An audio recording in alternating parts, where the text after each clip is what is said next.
If you were looking for some kind of an ordinary science video, this is not that video. Everything from God to heaven to hell to time to space. When you hear the science guys talking about the theory of everything, we're not talking about the same thing. To dimensions and all that which lies between, from the cells to the stars to the quantum particles, making up the whole. Oh yes, we're going a lot deeper on this one. From angels to fallen angels to demons to devils to even the claimed dragons of ages past, to mankind's origin itself. Buckle your seatbelts. Welcome to the theory of everything.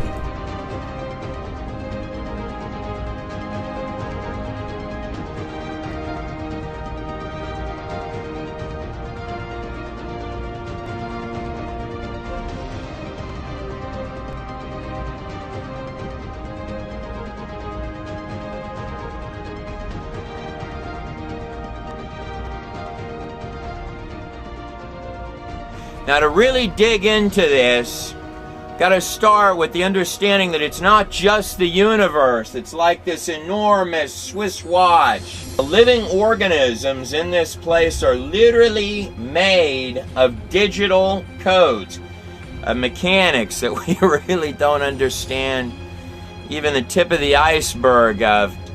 These are actual zip files, DNA strands, to basically open like hyper-intensified life running all over the place to create every single life form on this planet. It's bigger than that. Let me put this in perspective for you. Everything from the fish and the plankton in the sea to the air that you breathe in, the oxygen from the trees to the carbon dioxide that you feed them back in return, to the land animals that crawl on the ground.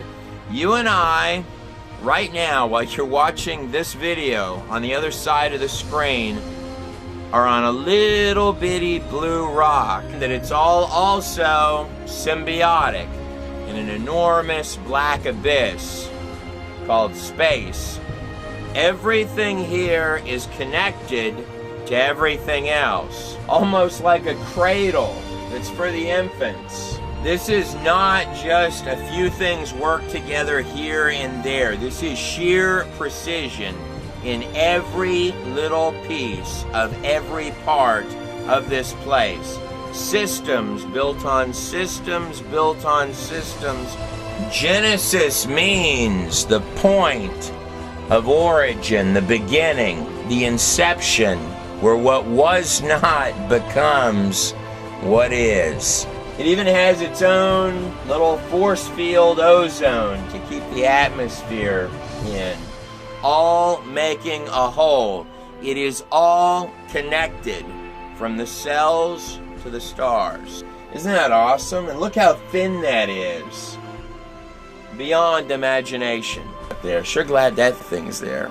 The three greatest mysteries since the very beginning of science have been time, space, and matter. The origin of one should explain the origin of all three. The Rubik's Cube puzzle of science, the Holy Grail. Let's take a crack at it right at the start of this video. The material world is comprised, the very fabric of the material world, made of an atomic world. All of it, from the air that you breathe to the earth that you're standing on to the planets. Illusion of reality. And the stars above are all made of an atomic world. Beginning in the 1920s, the era of Einstein, Max Planck, and these other guys, they ran into a serious problem. You dive right beneath that, which is comprised of a subatomic world, a subatomic matrix. And you're in your subatomic world, the place where the numbers go absolutely haywire. When they tried to pinpoint the exact location of subatomic particles, they found that it was utterly impossible. It's in fact at that point that you run into the scary measurement problem that we're going to talk about. Then you would think, if you dug all the way down to the center, that little nucleus guy right there that's floating loose, maybe he would be solid. Nope, same thing. Little dots all poking around so fast, and boom, the spot where the paradox began. Statistical probabilities to make the illusion of the material world. So let's recap this thing just to get a grip on what we're dealing with here. The quantum worlds are literally the framework of this entire place, the thing that we call reality itself, the foundation that actually makes up every single science of this place. So we're in an enormous black abyss of space on a little blue rock of hyper-intensified life and order. In the ancient book of Hebrews, it actually states a very fascinating thing. In the 11th chapter, the 3rd verse, it says, "For we know by faith that it was with words of God that the worlds were formed, that what is seen is made from that which is unseen." Another translation of words is vibrations, as men speak words of sound that go a matter of feet and last only a couple of seconds. Perhaps God himself speaks substance. So is reality totally internalized into the little bitty universe that we live in, or is the scope of things a little bit larger than that? Wasn't it Albert Einstein who said, "Those of us that believe in physics understand that reality is nothing more than a stubbornly persistent illusion"? If that's true, then one might ask, where's the illusion coming from? To answer that question, I'd like to begin by taking a look at this little blue rock. But the current conjectures in most all of science, the most predominant ones at this point, is that the entire place, including the universe right down to the earth, right down to cells in your skin, the DNA strands, and even the fabric, and those quantum worlds, is all a product of sheer absolute randomness. I'd like to take a peek at that. So if you and I are the amazingly intelligent fish within an enormous fish bowl, I guess my first couple of questions would be, how did the fish bowl get there, and how did we get inside of it? In mathematics, anything that is 10 to the 50th power to 1 is considered impossible. It would be an absolute miracle. Just to give you a train of reference for that, 10 to the 82nd power is how many atoms are believed to be in the entire universe. Now, it was Roger Penrose that came up with this number here for the odds of a universe that would produce one planet that could sustain life like the Earth. So if that didn't bother you the first time, let me run it by you one more time again. One impossibility, another impossibility, So let me tell you what this means. Right now, while you're watching this video, by any mathematical construct, possibility, another impossibility, you and I are sandwiched right dead in the center of a place that should not exist. And that's just where we start. And everything in the universe works together as a perfect precision of order to allow the existence of this little blue rock. And everything on this little blue rock are symbiotic relationships to allow us to exist. Everything here is symbiotic. It is all systems that are intimately dependent on other systems. So this is a protein manufacturing line inside the cell.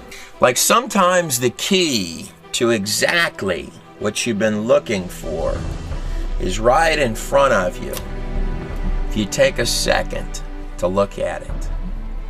This is not just a few examples here and there. Literally everything in this place is connected, no matter how loosely, to every other thing in this place, from the food chains and the underwater worlds, the land animals that roam on the ground, to the very cells and the skin and the fabric of this entire place.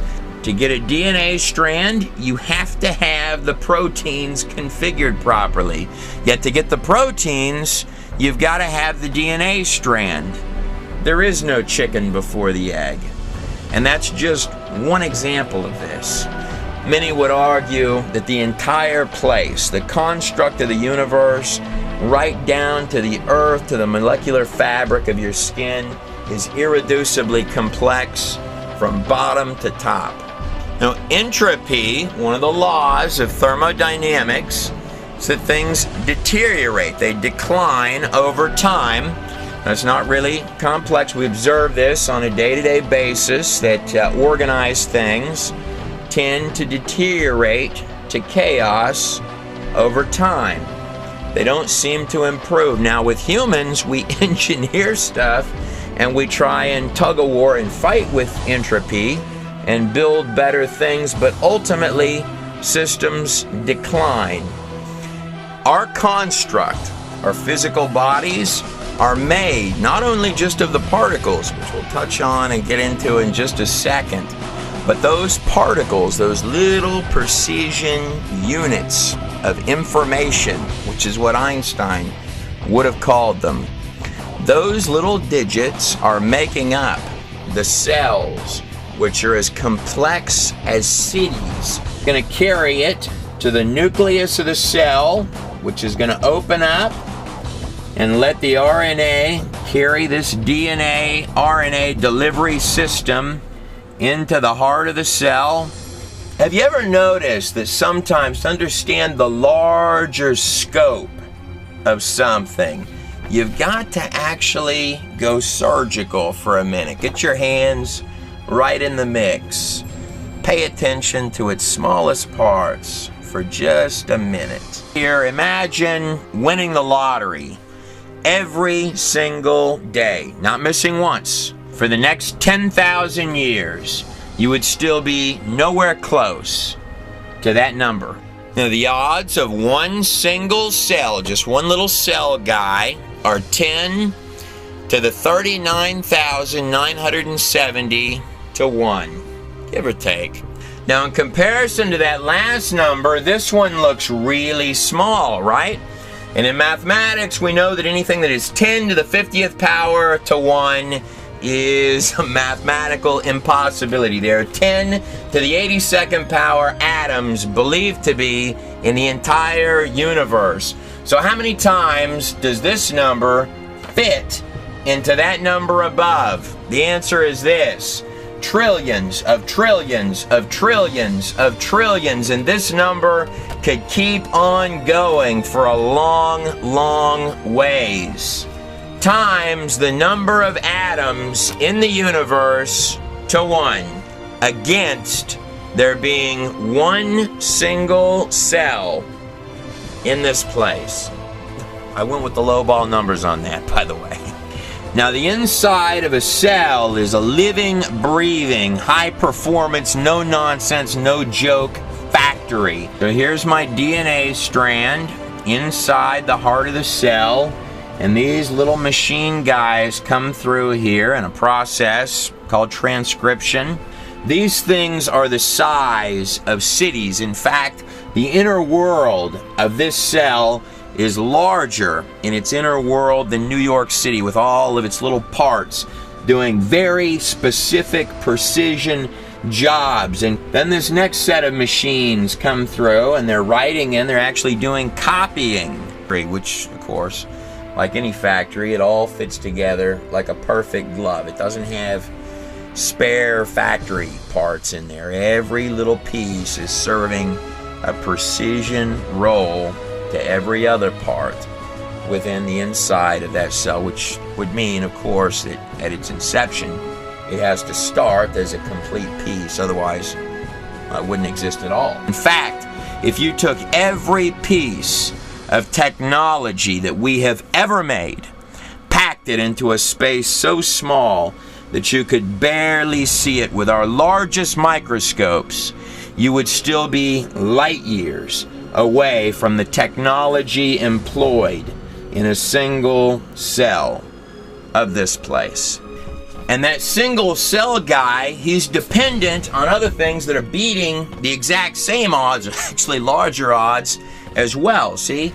He's dependent on things, and those things are dependent on things. Single cell is not just dependent on all of its internal parts, but it's dependent on the external world as well. Other things beating these same type of numbers as if simultaneously, so that all of the parts can function. Accident after accident after accident after accident, and those things are dependent on things, and those things dependent on things, and those things of things, until you realize that all of it is dependent on all of it, beating odds just like these for them to exist at all. Let me put this in perspective for you. Imagine you were that single cell, and you have just beat absolute mathematical insanity, and here you come into existence, but immediately you die because all of the other stuff that you're dependent on, it's not in place. Almost like the accidents were, I don't know, coordinated. Every living biological organism on this planet is constructed of little bitty factories. These precision factories are all doing sophisticated operations within the entirety of the cell. And each of those factories has tons and tons of parts that are all working together, doing these little precision jobs. But they're not doing these jobs on their own. These factories need sets of instructions. They need software. All of the parts of the cell are not randomly doing jobs. They're doing it based on digital coding, which is giving instructions to all of the machines. So the machines not only have to be designed to work with the software, but the software has to be designed to give instructions to the machines. So when you hear the scientists marveling, saying, how can this happen on its own? Why are the numbers this bad? The mathematical miracles happening all over the place. That's why the numbers are that bad. At some point on the timeline, order does have to occur because we're here, right? Then it's about to get more intense because the digital coding in your cellular factories is about to have to coordinate and come together. That gets you one single cell and all of the factory parts that are moving inside that cell, and the little digital DNA software running the cell guy on top of the earth that shouldn't be there and the universe that came out of nowhere. But this right here is the point where the accidents have to go sheer precision. That's a human heart right there, surgical. These accidents have got to be shoved violently into hyperdrive. Millions and millions and millions and millions. That is a very sophisticated piece of machinery. You do not want the digital instructions that are all coming together to create that guy. You cannot have trial and error. A little bit off this way, a little bit off that way would be a bad, bad thing. Have got to come together and coordinate of digital code all funneled into a pure live feed. Now all of the digital mastery has got to come together as one complete, creating everything from the bones being written in to the muscles to the ear is where the rabbit hole goes really deep. The part where you need the master file. you need body plans, which will coordinate all of that software to become that pulls all of it together into one majesty, a body plan, putting together everything from the fingertips to the tongue to the toes and every part in between. And mind you, you need a body plan not just for the human beings, but a separate set of living instructions for every living, breathing species, type, and kind of organism on this planet. And this digital code has got to be a lot more complex than any of our stuff. It has to be three-dimensional and configured properly because it's making three-dimensional biological organisms from scratch. Not only are there no spare parts, not just on human beings, but on any other species of creature on Earth. They're all a precision completeness. But more than that, unlike machines that we make, like computers and things of that type, it can do redundant error correction to make sure that this comes out right. And unlike clunky machines made by man, it can self-heal, like cranes and such, that with time the part will wear out. In the construct of the human condition, the muscles are actually designed to strengthen with use. A literal mastery of biological hardware. But it's not complete until, boom, you got your consciousness. Never forget the cherry on top, right on top of all of it. Sort of like being plugged into Wi-Fi, huh? The real you, and neurons and little connections coming down the spinal cord. Almost like there's something larger going on here than mortgage payments and car notes. Look, here's the paradox. Let me lay it out for you. You can see the hyper-intensified order all inside, every little detail of the place, but you cannot see the source from which that order comes, even if it's dimensionally layered right on top of it. We'll get to that. The very spot within the life sciences where the matrix of all the little bitty fabric of machines and cells and parts that have come together to make the beautiful construction of these biological machines within the matrix of this place gets smack dab hit with the neurosciences. There is no point within those two sciences alone where you're going to run into the metaphysical, the dimensional, and the spiritual faster than that point to give all of these precise directions to the parts right at the moments that you think about them. I mean, some kind of a point of translation. There's got to be a little bit more going on in there than just little electrical connections. In both the Greek and Hebrew texts, it refers to the human body as a temple that are zipping this way and that, not in any random fashion, mind you. The ghost and the machine, the actual intangible conscious being that makes up what you call you, operating through a physical apparatus of the human body. The intangible controlling the tangible, the very spot where some might argue two dimensions meet. Right here in Genesis 1:27, it does say that God created man in his own image. It's a bold statement.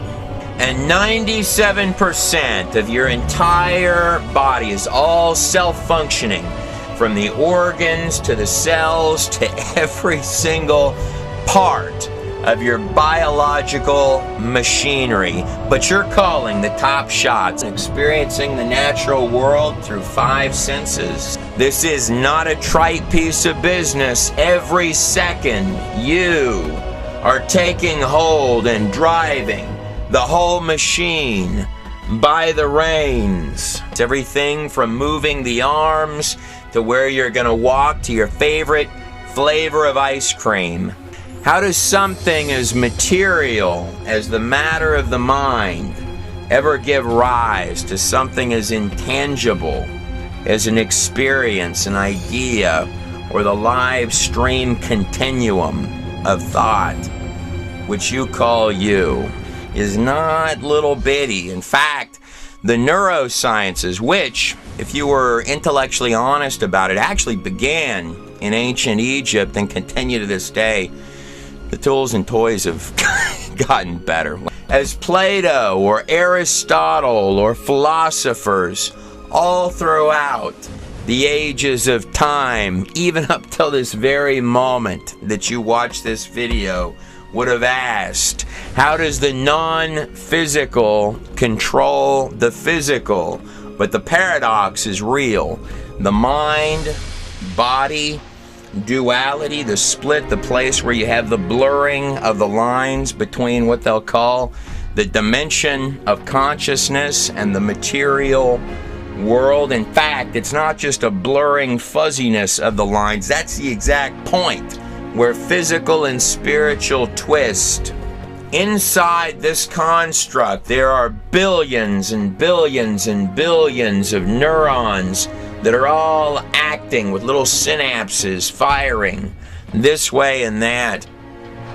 It's translating. It's a receiver. Nobel Prize winner neurophysiologist Sir John Eccles stated, and I quote, "The human brain is a machine that a ghost can operate, so that you can have control of this entire being, passing down the spinal cord into the fingertips and every part of your biological body." What are we really? What is the soul? But this is more than just a computer sitting on top of a biological machine. Just like you'll hear researchers ask, what is the source for the digital coding that makes up the software, the DNA of human life? This question here is a granddaddy beyond human imagination, larger in scope than that. In fact, the very type of questions that have pushed many of the greatest minds throughout all time to the brinks of their research. Who are we? Where do we come from? What happens next? It was Albert Einstein who said, and I quote, "In consideration of the cosmos, the order of the universe, which I, with my limited human mind, am able to perceive, yet there are those who say there is no God. What makes me really angry is when they quote me in support of such views." That was Albert Einstein. It's very rare that you would ever find any quote where Einstein would say he was angry about anything. Yet so often I hear men quote Einstein and say that there is no God in the same sentence. In fact, this is a lot larger in scope than that. Let me put this in perspective for you. Right now, while you're watching this video, we barely understand even the simplest functionings of the smallest parts of this place. We grapple with the DNA strands. This right here is a whole lot larger in scope than any of that, just within the neurosciences as well as the life sciences sitting right on top. Life sciences, neurosciences, and that human mind and consciousness all meet. There is no point in just those two sciences. Almost like a gateway, huh? We haven't even made it to the quantum physics and the fabric of this place yet. You've probably heard it said that the eyes are the windows to the soul, a statement whose origin is actually derived from Matthew 622. But the truth is, the illusion is a lot deeper in scope than that. Because it's not actually the eyes that see anything at all.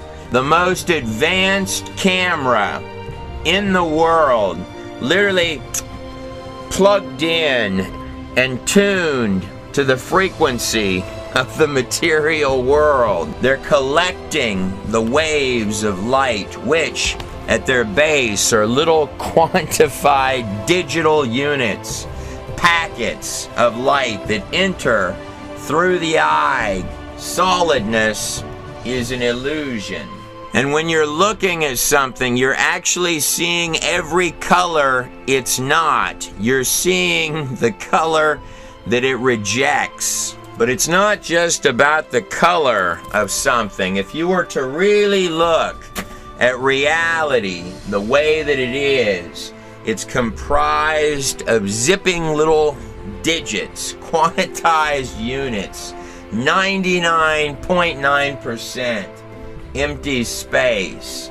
Was Nobel Prize winner Niels Bohr, who, mind you, gave us an actual model of the atom, who stated, and I quote, "Those who are not shocked by quantum mechanics have not yet understood it, the fabric of this place, the little data points making up the material world." But it's sufficient at this point to simply understand that what you're looking at is data coming in through the eye, going down the optic nerve, translating into images, and then hits your consciousness, the intangible part of you, plugged in right now, real time, live stream all the time, which is calling the shots on the whole show. This very much implies that the real you is much more than the software, the hardware, or the biological machine. It does seem like there's a little bit more going on here than what meets the eye. Let me ask you this. If your consciousness is separate from your physical body, and your physical body dies, then that would have to mean that you still exist, right? Let that one sink in a minute. Now, in the Greek text of Romans 12:2, it says something fascinating. It says, "Be not conformed to this world, but be ye transformed by the renewing of your mind." Now, when I think about transformed, I sort of think about a caterpillar in this cocoon state. Now, mind you, when the caterpillar goes into that cocoon, it becomes literally a black goo. It loses all body form inside that cocoon, completely changes. How could the caterpillar ever imagine becoming what it was literally born to become? Sometimes I'll hear physicists say that the universe is really large. And my first thought is, compared to what? And we don't know how it does it. How could a body form literally change into something else? Something that beautiful. But yet, it does it. As if it's built right in to the program itself. Imagine for a moment that you were a sperm cell, just a little bitty cell, and here you are and you're headed towards the egg. And imagine that you're conscious, and there is no way you could possibly ever imagine what it was that you were born to become. How could it possibly know that it was about to go from its little bitty tiny world to one beyond imagination? Now, as that sperm cell, you could easily look at other sperm cells that have gone over into a corner or someplace where they've sort of gathered over here or over here. You could easily get scared or sidetracked. It's a big place. Or you can come into perfect alignment with what you're designed to become. line straight up, keeping your eyes on the prize of that egg, going straight forward, and by that mechanism become a victor born to emerge.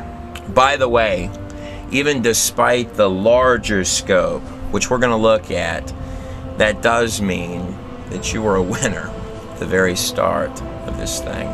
No matter how you cut it, that right there is God's greatest gift of a birthday present. You don't get to pick it from the start, but you do get to decide what you're going to do with it and what voices you're going to listen to. The gatekeeper against, shall we say, any little pushy things? But before we can go larger in scope and look at the full scale of what we're dealing with, I'd like to take a peek at evolution, which states that all of this that we've just discussed came out of sheer randomness. This is important because these are two entirely different paths. With one, the evolution, we just keep getting lucky, lotto win after lotto win, but bottom line, random accidents keep mysteriously hitting lotto wins, and it's all internalized. What you see is what you get. And science and the disconnect, possibly, between the two of them. Or it's larger in scope, and precision information has a source. The definition of science actually is the study of the material and physical world and universe based on observation, experimentation, and investigation. So let's investigate it. So, right from the beginning of this thing, we're going to give evolution some really, really big head starts, beginning with the universe itself. At first glance, the universe can sort of look like maybe it's a random place, but in fact, we have known for a long time now that the universe is very far from random. This is commonly termed as the anthropic principle. In fact, more than that, if you were to really look at the physics of this place, you would find 1% off this way, 1% off that way is a bad, bad thing. You and I would not be talking at all. Anthropic means that it has to be exactly the way that it is for us to exist. More than that, when it comes to, say, the cosmological constant, you wouldn't even find an atheist physicist who would tell you that they believed that one was accidental. The fine-tuning of the universe is not a little bitty issue. But nonetheless, we're going to start with the whole package. Evolution gets the universe, the whole construct and shebang with all of its precision from the beginning for free. And within the inside of that universe, we're throwing in the Earth as well. Don't worry about that big number there and all of those impossibilities. We're tossing it into the package for free for evolution as well. Evolution does also appear to defy entropy, the second law of thermodynamics, that things decline over time. We see species go extinct. We don't have one recorded example of a new species ever becoming, but we do have plenty of examples of species going away. The dinosaurs would be an example of that. So it violates entropy, but don't worry, we're gonna go ahead and give evolution a free pass on that one as well, for the purpose of this. It is true that evolution also violates biogenesis, which states, of course, that life only comes from other life. Evolutionist Sir Fred Hoyle stated, and I quote, that believing that the first cell arrived by chance and accident is like believing that a tornado could sweep through a junkyard and create a Boeing 747. It's not just species that we don't see becoming, but on the cellular level, we've never seen a cell come from anything other than another cell. Now, just like entropy, we see cells go away, we see them mutate and die, but never see a cell become. And just like the cell, we've also never seen a DNA strand come on its own. A digital coding for life, any kind of life, even the smallest form of life, we've never seen the digital coding become. That's another problem. And you need both simultaneously. But for the purpose of this, we're going to do that. It gets the cell and it gets the coding both combined from the start. So I need the digital coding for life to happen from inorganic materials somehow, whether it be as sort of a volcano did it, or others propose lightning struck and produced the digital coding, or if you want to view that things were shaking around in sort of a cosmic soup, by some mechanism, I need actual sophisticated code that is tens and tens and tens of thousands of times more advanced than this laptop and the entire computer setup combined in every single strand. It can't have any junk code in there. It's got to be tit for tat on every line, because the digital software is making up the living instructions, click by click by click, line by line, for life itself.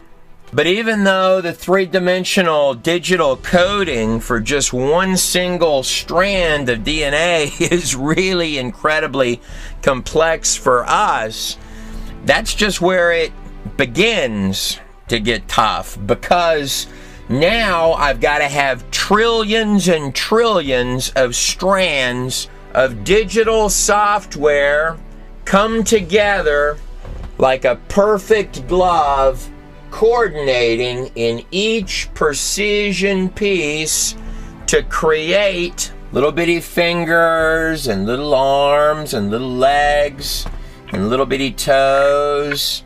Then I need different kinds of software to all come together for every type of tissue, for the nervous system, for all of the functionality, including the human mind itself, every organ, every cell, every system, all built and comprised and pulled together from digital software, including all of the billions of neurons that make up the brain. And then, as the final touch, you need the miracle of miracles itself, consciousness.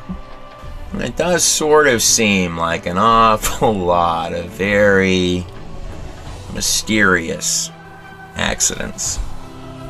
Was Dr. Chuck Missler, a man who received congressional appointment to the U.S. Naval Academy, was a former branch chief for the Department of Guided Missiles, serving on the board of directors of a dozen companies, CEO of 6 of them, helping the Ford Motor Company, where he established the world's first international industrial computer network, and of course becoming one of the largest, at one point, shareholders for Western Digital, who stated, and I quote, "It is only when one becomes truly knowledgeable of science itself that one becomes extremely comfortable with the book of Genesis. But don't worry about biogenesis for the purpose of this test of evolution. Not only are we kicking entropy out of the mix, but we're kicking biogenesis out of the mix as well. Not only that, but I'm going to give evolution all of the digital coding that it needs from the start. I'm not going to require it to have lightning bolts or cosmic soups. I'm going to give it to it for free from the start.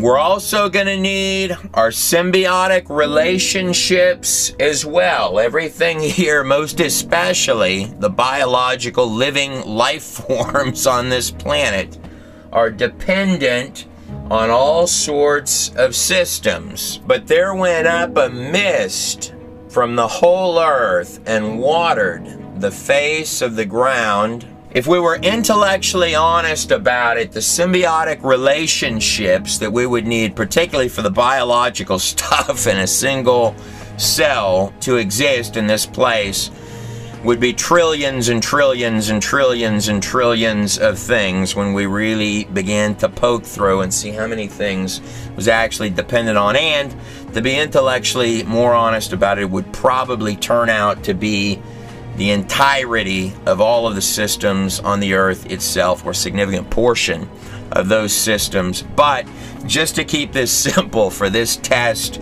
of evolution, we're going to toss all of that stuff out of the mix. In Genesis 1:11 it states, "And God said, let the earth bring forth grass, the herb yielding seed, and the fruit tree yielding fruit after its kind." Single cell, again, the odds of one cell in this place are 10 to the 39,970 to 1 for one single cell. Of course, anything over 10 to the 50th power in mathematics is considered absolutely absurd. They're believed to be 10 to the 82nd power atoms in the entirety of the universe. But for the purpose of this, we're going to have to, at bare minimum, give our test the symbiotic relationship of at least the plants. "And tree yielding fruit, whose seed was already in itself after his kind also. And God saw that it was good." We definitely need the plants because we're breathing oxygen in. These plants are really, really critical. Now, we need many, many things that are beating those same odds coming into existence simultaneously, like these guys here. And if we were to actually take a deep look into the plants, we're going to find that the systems for the plants that are running the seeds are symbiotic systems as well. You don't get the plant without the seed. And the seed, mind you, is a biological program as well. It's got all of the coding intact with no spare coding to make a plant or a tree. It's got to have all of its little parts doing all of their little jobs from the start. But nonetheless, for the purpose of this test, it gets the cell, it gets the seeds, it gets the trees, it gets the coding, it gets to violate the entropy, which we observe every single day, that things decline over time, not improve. You and I are also going to give it a free pass on all of the lotto wins that it's got to redundantly win. We're going to give it as many of those as it needs, time and time again, for the purpose of this test, as well as allowing it to ignore all of the symbiotic relationships which would have to develop simultaneously. There's another real big one that we're going to have to kick out of the mix. Mendel's laws of genetics. Sort of a large third strike, as well as their modern day refinements. It's not like we just started studying genetics yesterday. We're talking about biological software, and I hate to even compare DNA strands to any of our stuff. For example, DNA uses 4-bit code. Our computer software uses 2-bit binary code, little ones and little zeros. This is 4-bit. This is 3-dimensional. Each different type of strand of genetic software, the odds against it existing are 1 in 48 with 48 zeros behind it. So that's 1 in 48 octillion to 1 against each piece of digital software existing at all. The programming software has got to work seamlessly with these cellular factories, which in their inner worlds are more tit for tat, precise, more efficient than any computerized automated factories on the planet Earth. The list of these things could keep on going. DNA is the literal software, the living programming, line by line specific for every single cute, soft, warm, and cuddly, and even the strangest of things.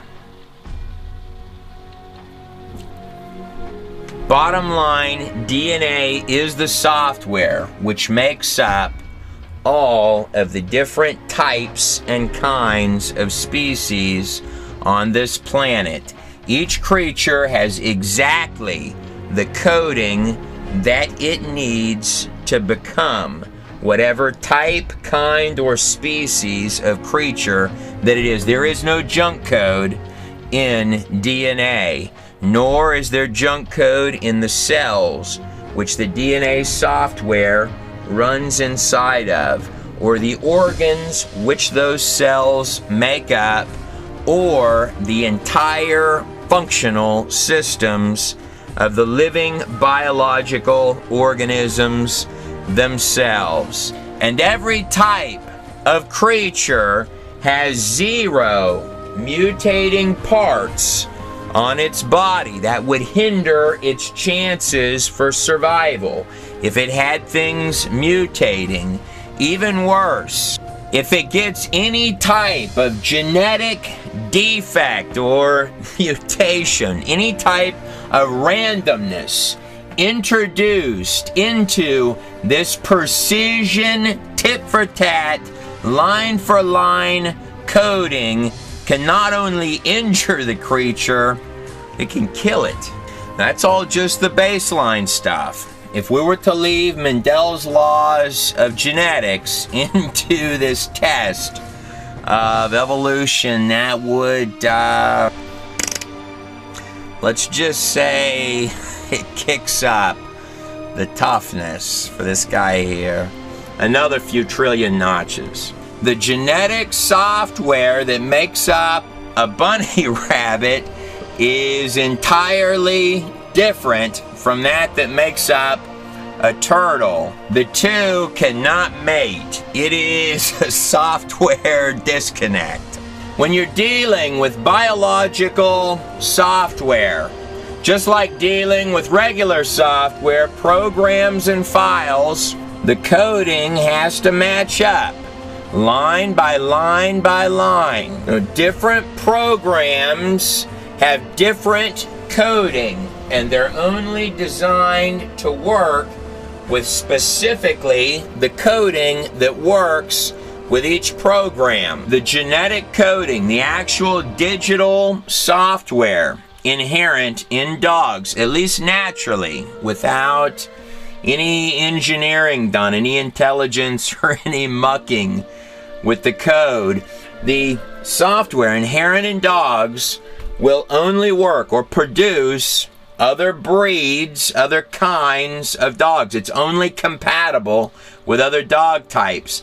Mendel's laws of genetics apply to every species type on this planet. There's specific body plans, from the smallest little things that creep and crawl to the largest creatures on the face of the planet Earth. Same thing applies with horses and those that breed horses. With horses, the genetic code inherent in these creatures is only compatible and can only produce, by any natural cause, other breeds of horses. These genetic laws are particularly important when you're dealing with animals that look very, very similar, if not identical, in many, many ways. They may even have parts within their bodies that are absolutely identical to one another.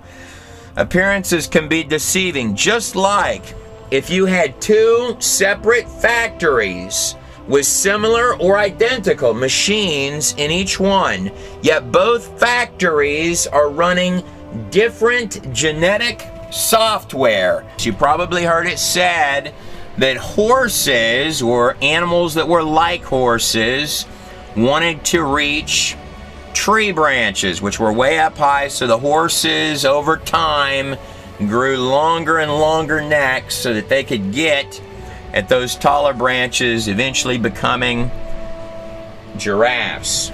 The truth is that the genetic coding for a giraffe and its biological systems are not even remotely close to the systems of that of any type of horse. Just like with computer software, you need a source for every single line of code.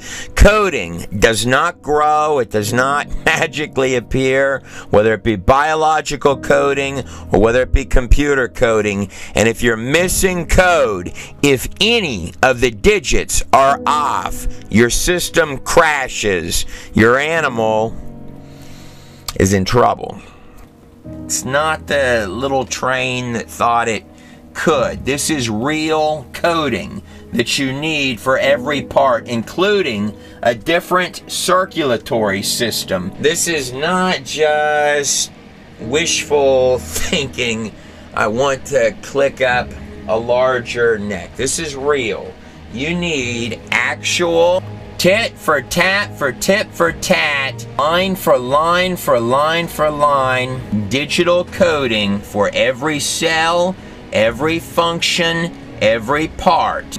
All the way down the neck of this animal are blood vessels, arteries, which have literal valves.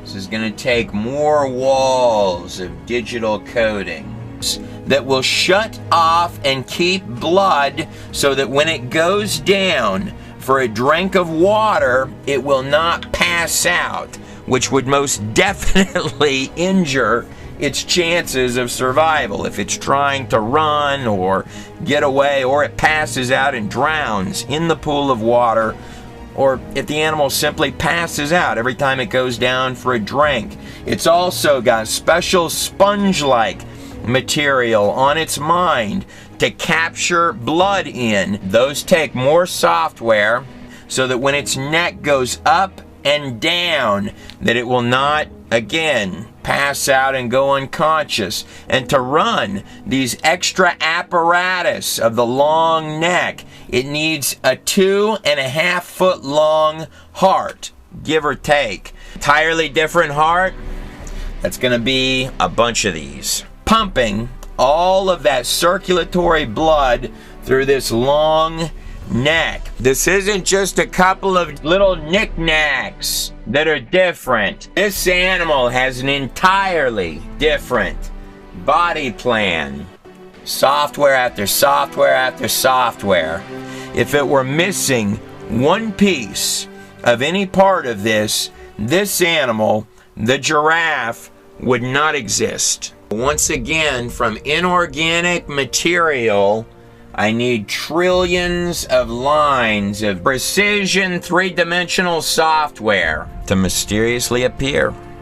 And all of the precision factory machines to ultimately become a giraffe. It cannot stop there. From the inorganic material, it's got to also make trillions of more lines of code. The unbelievable machinery that has to go through and do all of the reading and the duplicating to make complete baby elephants from inorganic material. But the inorganic material definitely cannot stop there. Bukus and bukus and bukus. Point by point, no nonsense precision in every piece. Bunches of more living, breathing, biological machines to somehow just strangely become. Cells are not just factories, they are literal, living, breathing cities. Look at that thing go. Whirlwinds more coding to make lions, alligators, and the most vicious things on the planet Earth. Rivers more code for more inorganic material to make even the cutest of things on this planet, as well as every single living, breathing creature on the face of the planet Earth. It's a lot of lightning bolts. In the construct of this place, the matrix of the material world, this thing that we call reality, the entirety of little particles which make up the universe, everything here is a causality, a cause and an effect. This becomes particularly important in science when you can see the effect of something, but you cannot see the larger scale of what caused it. You know, it's also true that a created thing can never understand the scope of what created it. At the inception of the book of Genesis, it starts with a fascinating statement that says, "In the beginning, the God of gods, Yahweh, created everything."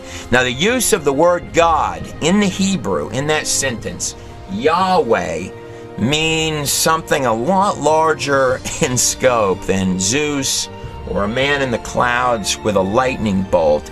It's actually stating in the text that our dad is larger and more unimaginable in scope than the construct of every single three-dimensional particle pixel in the quantum live feed of little dots making up the precision framework of this present illusion, the fabric of the entire place.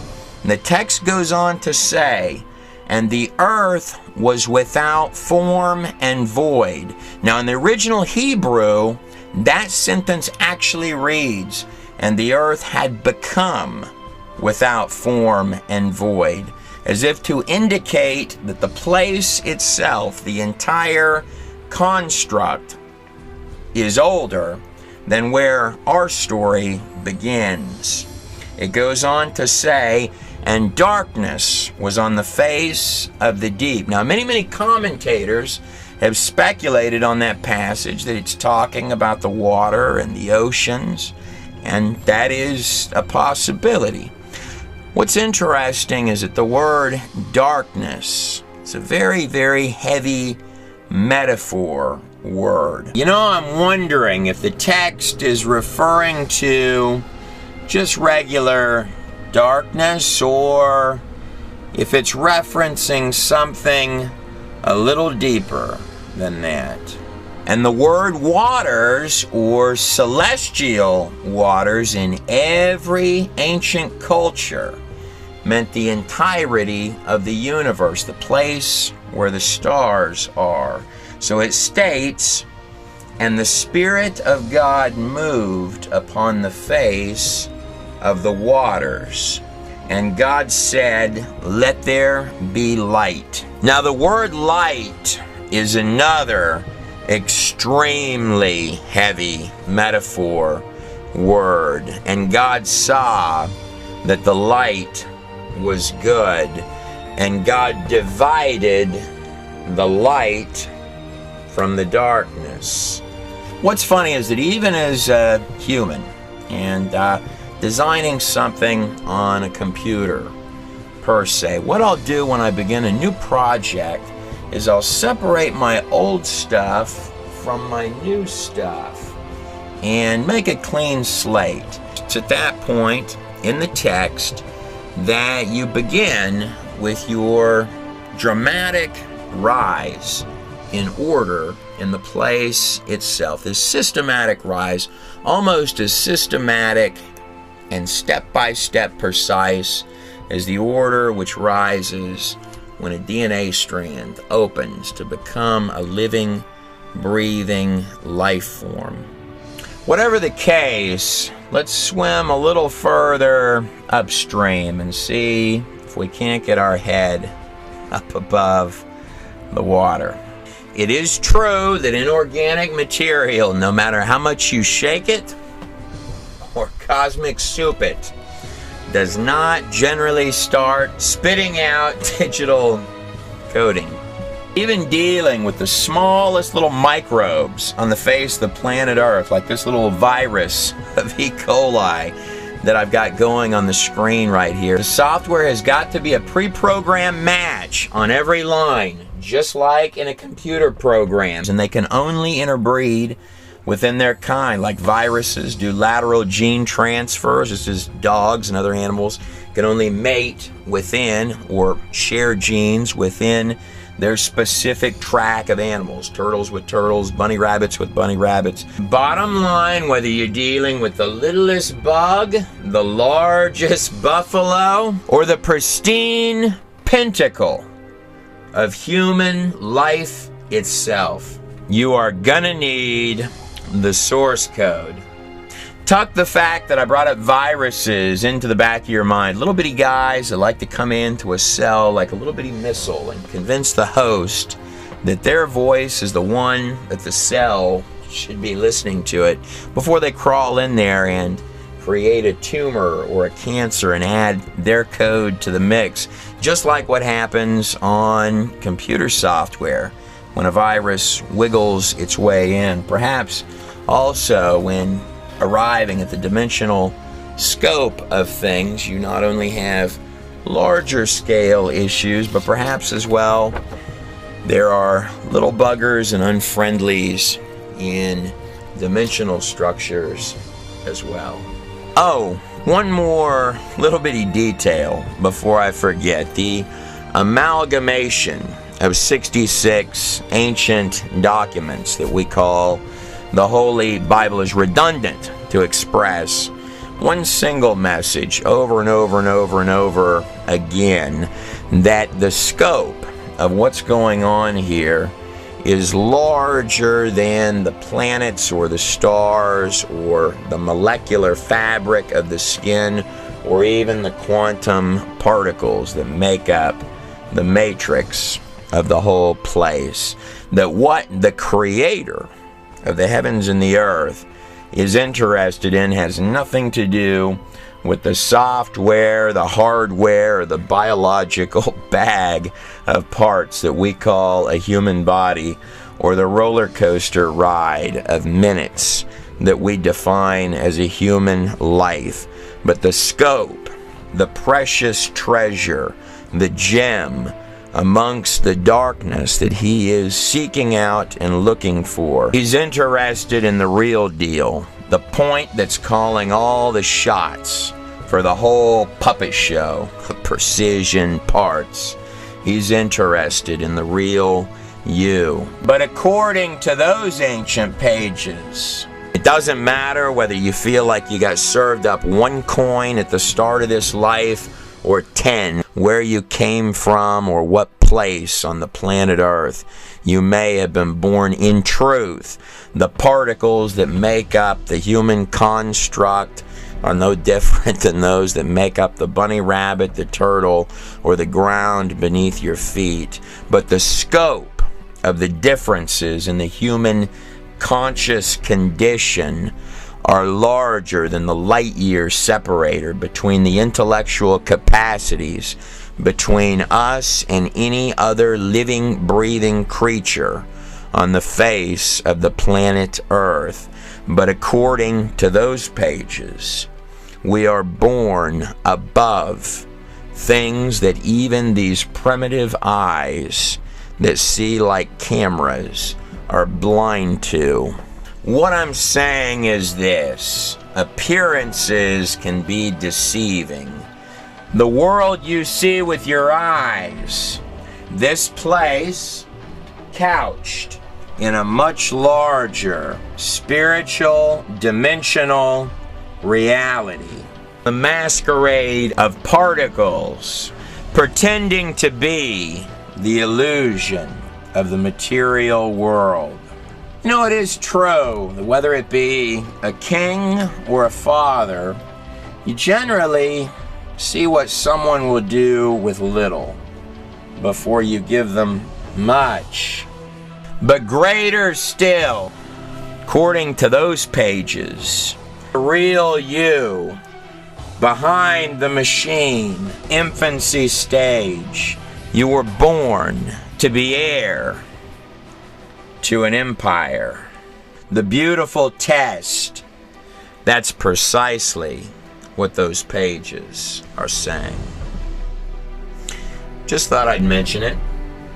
But before we start looking at a larger scope or a smaller scope, in this test of evolution, we're going to have to kick Mendel's laws of genetics out of the queue. They conflict with evolution. Now, Mendel was a contemporary of Charles Darwin. Both men lived and worked in roughly the same time period. Mendel's laws of genetics would go on to be, well, the practical day-to-day observable sciences that are used even this very hour that you're watching this video. They're dependent on sciences because they're observable. We can watch them day after day after day after day after day. Whereas Charles Darwin's theory of evolution would go on to violate lengthy lists of other sciences. For example, in Darwin's day, it was believed that life could spontaneously generate by many, many folks. For example, if a mold were to appear, perhaps it had spontaneously generated. Of course, we now know that spontaneous generation does not occur. It was Dr. A. Fleischmann, zoologist at Erlangen University, who stated, and I quote, "The theory of evolution suffers from the gravest of defects, which are more and more apparent as time advances. It can no longer square with practical scientific knowledge. The law of information systems. Information always has a source." Dr. David A. Kaufman, University of Florida, Gainesville, stated, "Evolution lacks a scientifically acceptable explanation for the source of the precisely planned coding within cells, without which there can be no proteins, hence no life." Specified complexity sort of goes hand in hand with the law of information systems. What you're looking at is specific information. Click, click, click, click, click, click, click. It is not random, a little bit this way, a little bit that way. It is direct, streamlined instructions that build living biological organisms. Irreducible complexity. The entirety of that organism is comprised of organs and parts, all of which it needs. Those parts are comprised of cells, which require all of their parts.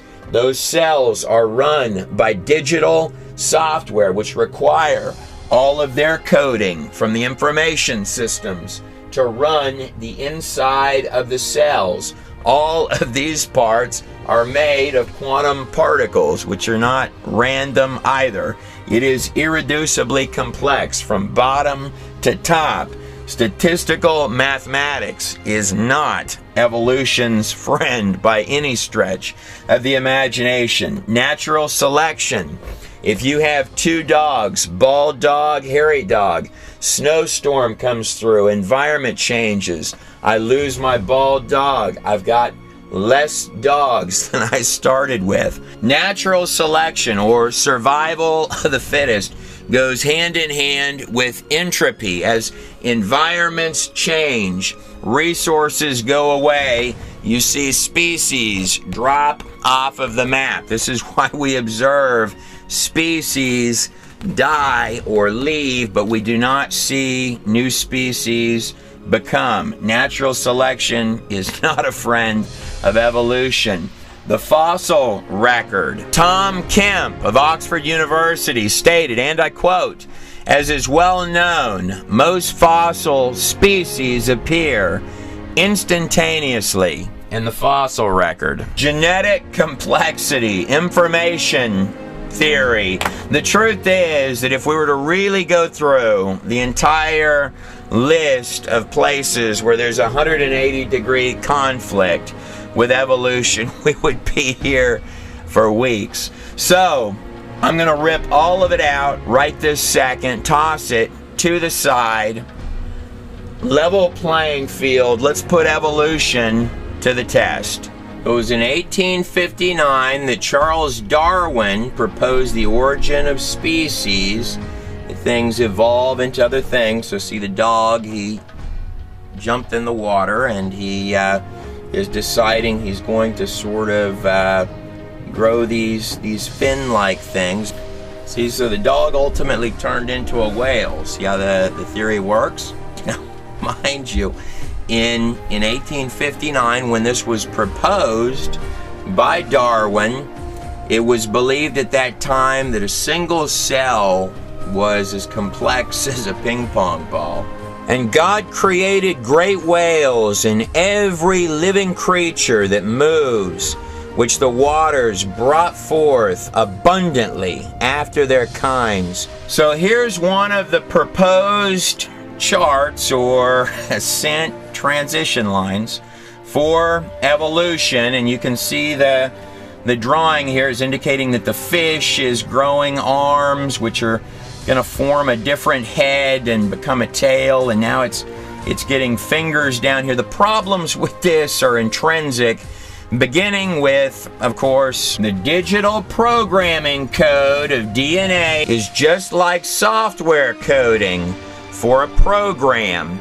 If a program picks up any junk code, error code, or mutation code into any of the lines of its complete coding, it will by no means make a better program. Even a single human finger is beyond imagination in precision programming scope, but the problems are larger than even the genetics. For practical example, you may have heard it said that dinosaurs became birds. A bird's wings make the neck on the giraffe look like absolute child's play. You are talking about going from a functional leg on an animal into an apparatus, a functional apparatus that flies. If you took every piece of sophisticated military hardware for aviation that we have ever devised, collaborated them into one single entity or organism, you would be nowhere close to the sophistication of the systems on one single species of bird. Our best technology, some of it extremely impressive, but also in terms of practical reality, primitive, sort of clunky, as well as resource-consuming, inefficient, and often very catastrophic by comparison to this creature right here. Majesty of just one of these biological masterpieces. The birds sort of make the whole flying thing look easy, don't they? Not to mention the fact that if you've got a leg becoming a wing, it's going to be a bad leg long before it makes a good wing. If an animal was mutating in any way, that's going to injure its chances for survival. Not one change of species into another is on record. We cannot prove that a single species has ever changed. That quote is from none other than Charles Darwin himself. Now, each program on this screen has exactly the coding inside of it that it needs at the very start. Otherwise, the program would not exist. So if I've got a monkey that is slowly turning into a person, there has to be actual cellular coding for every little tiny piece of the transition, just like these computer programs on this screen will only open to become what they are because their lines of software coding only have the specific line-for-line instructions to open and become whatever the program is. You need precise code for every single line. Because just like computer software, this coding has no extra instructions for making spare parts. It has exactly inside those digital instructions the coding that it precisely needs to make the organism exactly as it is, with no spare coding. What do you imagine might occur if I took one of these programs on this screen and began adding random lines of mutant junk code to one of these programs on this screen?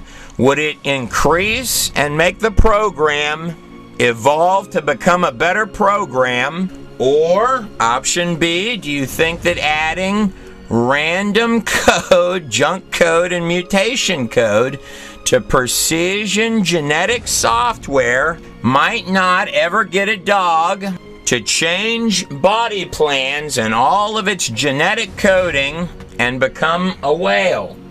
So what do you think? If we were to add junk code to one of these pieces of software, one of these programs, does the program fall apart, or does it become a better program?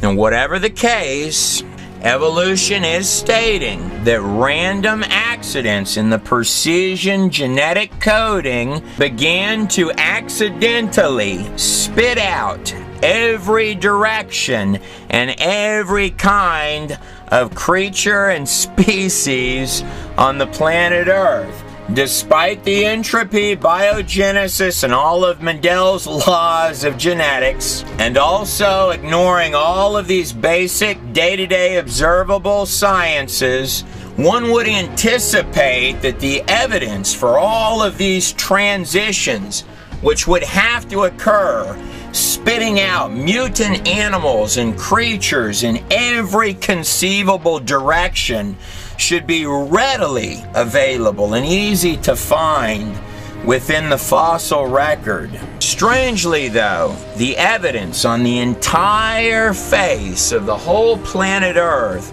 for all of this science-defying activity seem to be primarily confined to this single set of monkey bones. Jeffrey Schwartz, in his book Sudden Origin, stated, and I quote, "Given that evolution, according to Darwin, was in a continual state of motion, it follows logically that the fossil record should be rife with examples of transitional fossils leading from less to more evolved. Yet instead of filling in the gaps in the fossil record with so-called missing links, most paleontologists have found themselves in a situation where there are only gaps in the fossil record, with no evidence of transformational intermediate between documented fossil species."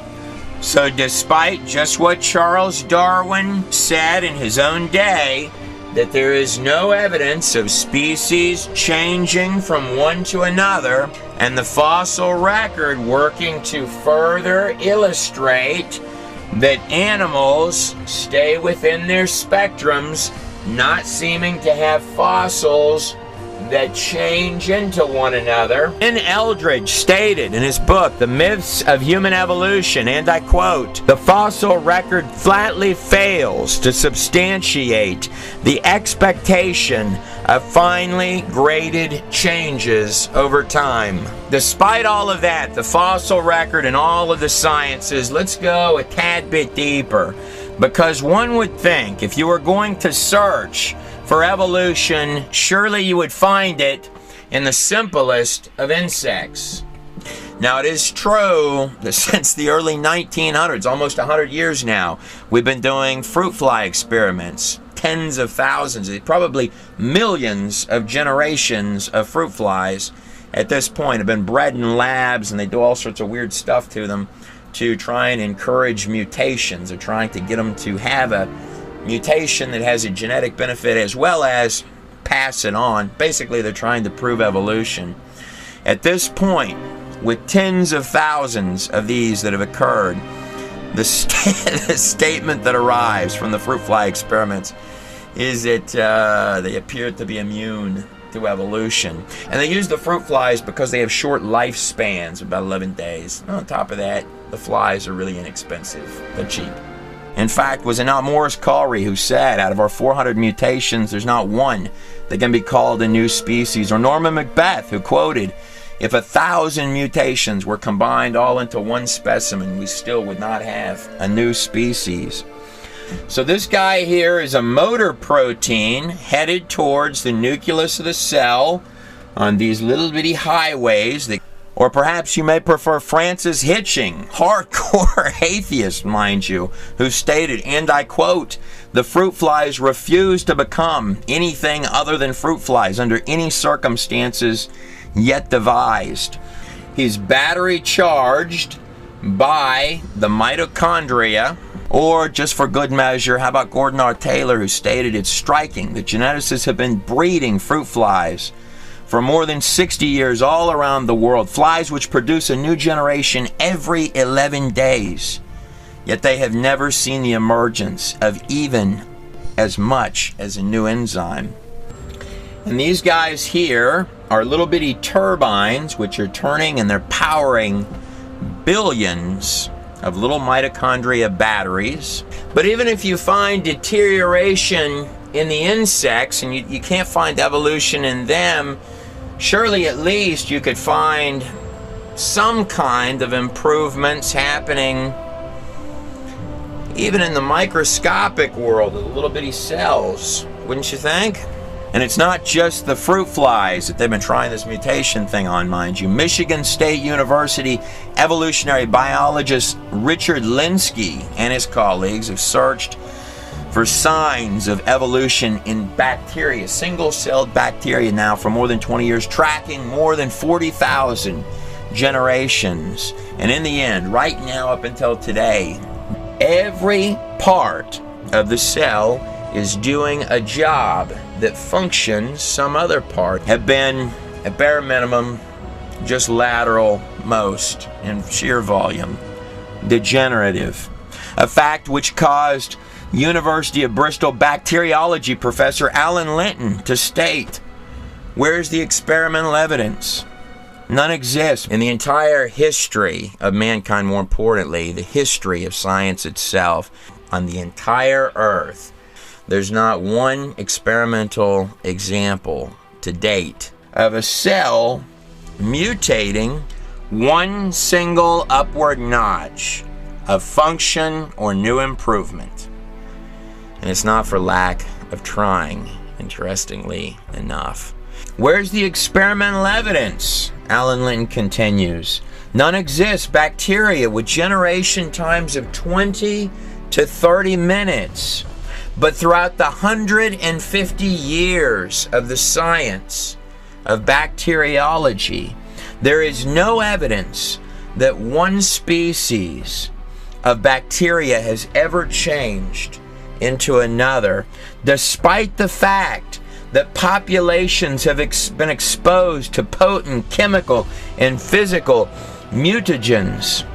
The cell needs all of its parts to function. Those parts all work together as a whole. If something comes in, like a virus attacks the cell or the cell mutates for some reason, this not only can injure its chances of survival, but more than that, can actually kill the cell, can destroy the cell.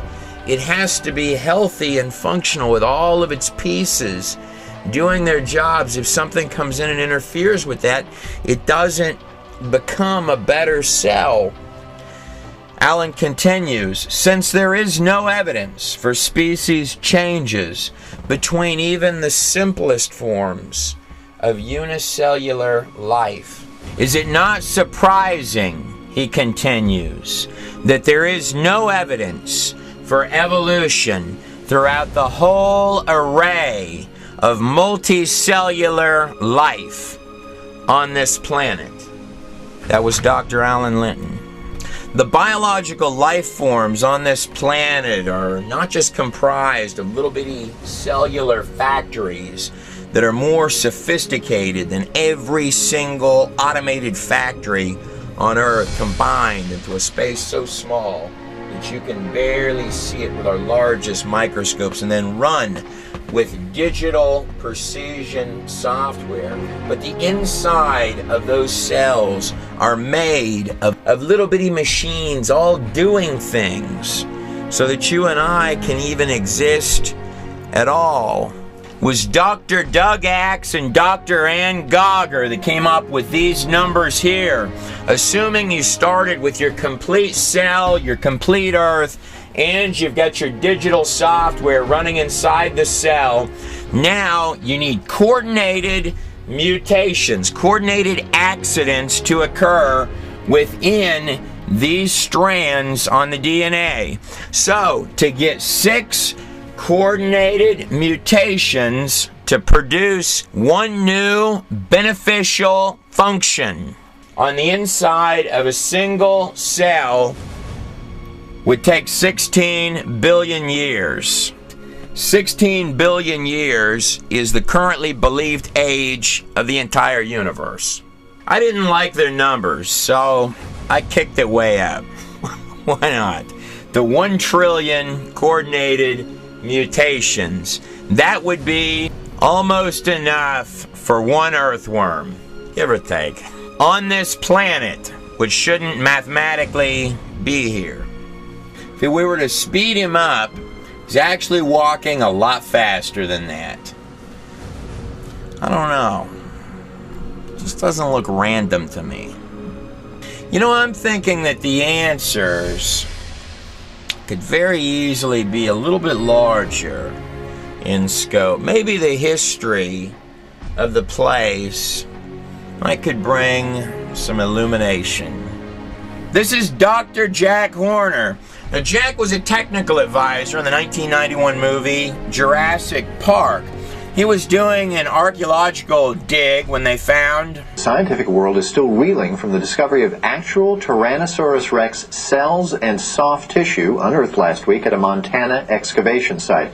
Now, since that first discovery of actual soft tissue inside T-Rex bones, I've heard many commentators suggest that to get the date of extremely alive-looking soft tissue, like this actual image of T-Rex soft tissue on the screen right here, you don't want to actually test the meaty-looking dinosaur tissue itself. That would be a big no-no. What you want to do, apparently, is test the rocks which are around the soft tissue. You don't want to test the soft tissue. You want to test the rocks which are around the soft tissue. Well, I mean, the elephant in the room is that when you're dealing with tissue that looks that fresh with blood vessels, then your animal is probably not 65 million years old. Here's how long living tissue lasts, and somewhere 3 or 4 football fields that way is 65 million years. You know, Mary, when I was reading about this story, I was amazed that in some of the capillaries, when you went to pull them, they snapped right back. Are you amazed at the quality of these remains? Absolutely. 70 million years old, huh? It's just doesn't seem possible. But yes, you can actually take the vessels, and they do have internal components, and so you can take a probe and kind of squeeze those things out into solution, and the vessels are fine. It's just, I can't explain it, to be honest. Very cool. I have a lot of respect for Jack Horner. Let me put this in perspective for you. This man here on the screen released a discovery that he made which disagrees with many of his own conjectures about dinosaurs. You got to admit though, Jack, despite all of the agendas or voices that may be out there concerning fossils, it's almost like somebody placed the bigger thing right in the palm of your hand. But in truth, it's not just the old T-Rex that soft tissue is being discovered inside of. For example, this 70 million year old mosasaur tissue found. Or perhaps this claimed 80 million year old hadrosaur on the screen right here. Look at how gooey and fresh that tissue looks right there on the screen. The list of these could keep on going, and the truth is, I'm not terribly surprised. The word dinosaur or dinosauria, meaning terrible lizard, did not exist until 1841. Prior to that, the name was dragon, meaning the big lizard that you definitely do not want to run across. It's not just that there are redundancies of drawings of these things all over the face of the planet Earth, but there are thousands of writings about these creatures and sculptures found everywhere from the smallest little bitty tribes to the largest empires. In truth, who could actually count how many dragon stories that there are on the face of the planet Earth, accompanied with drawings of the creatures?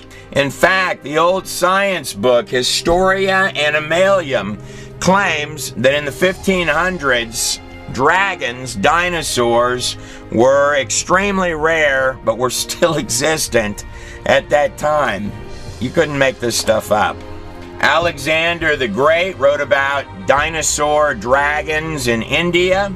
Herodotus, the Greek historian from the 4th century BC, often called the father of history itself, not only wrote about dragons, but did a fantastic job giving descriptions of these creatures and gave a step-by-step walkthrough of how the Egyptians would smoke out the pterodactyls from the trees.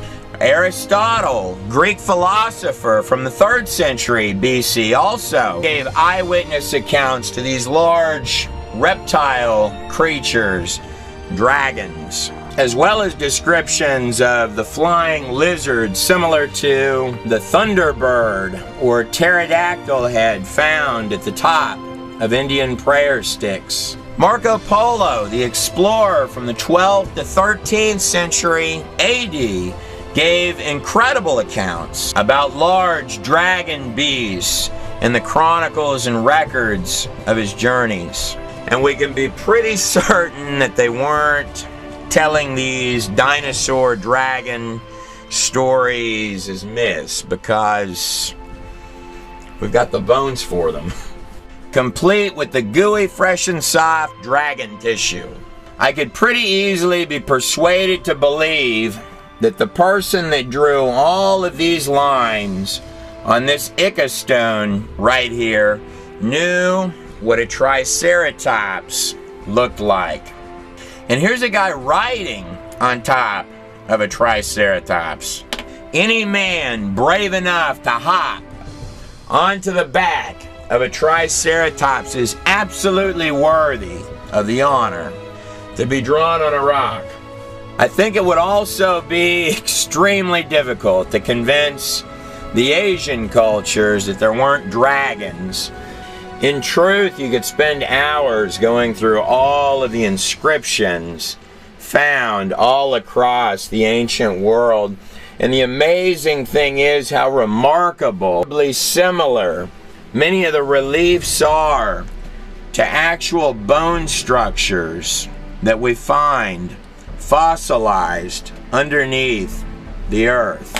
Look at this enormous Chinese lizard grabbing hold of that deer right there.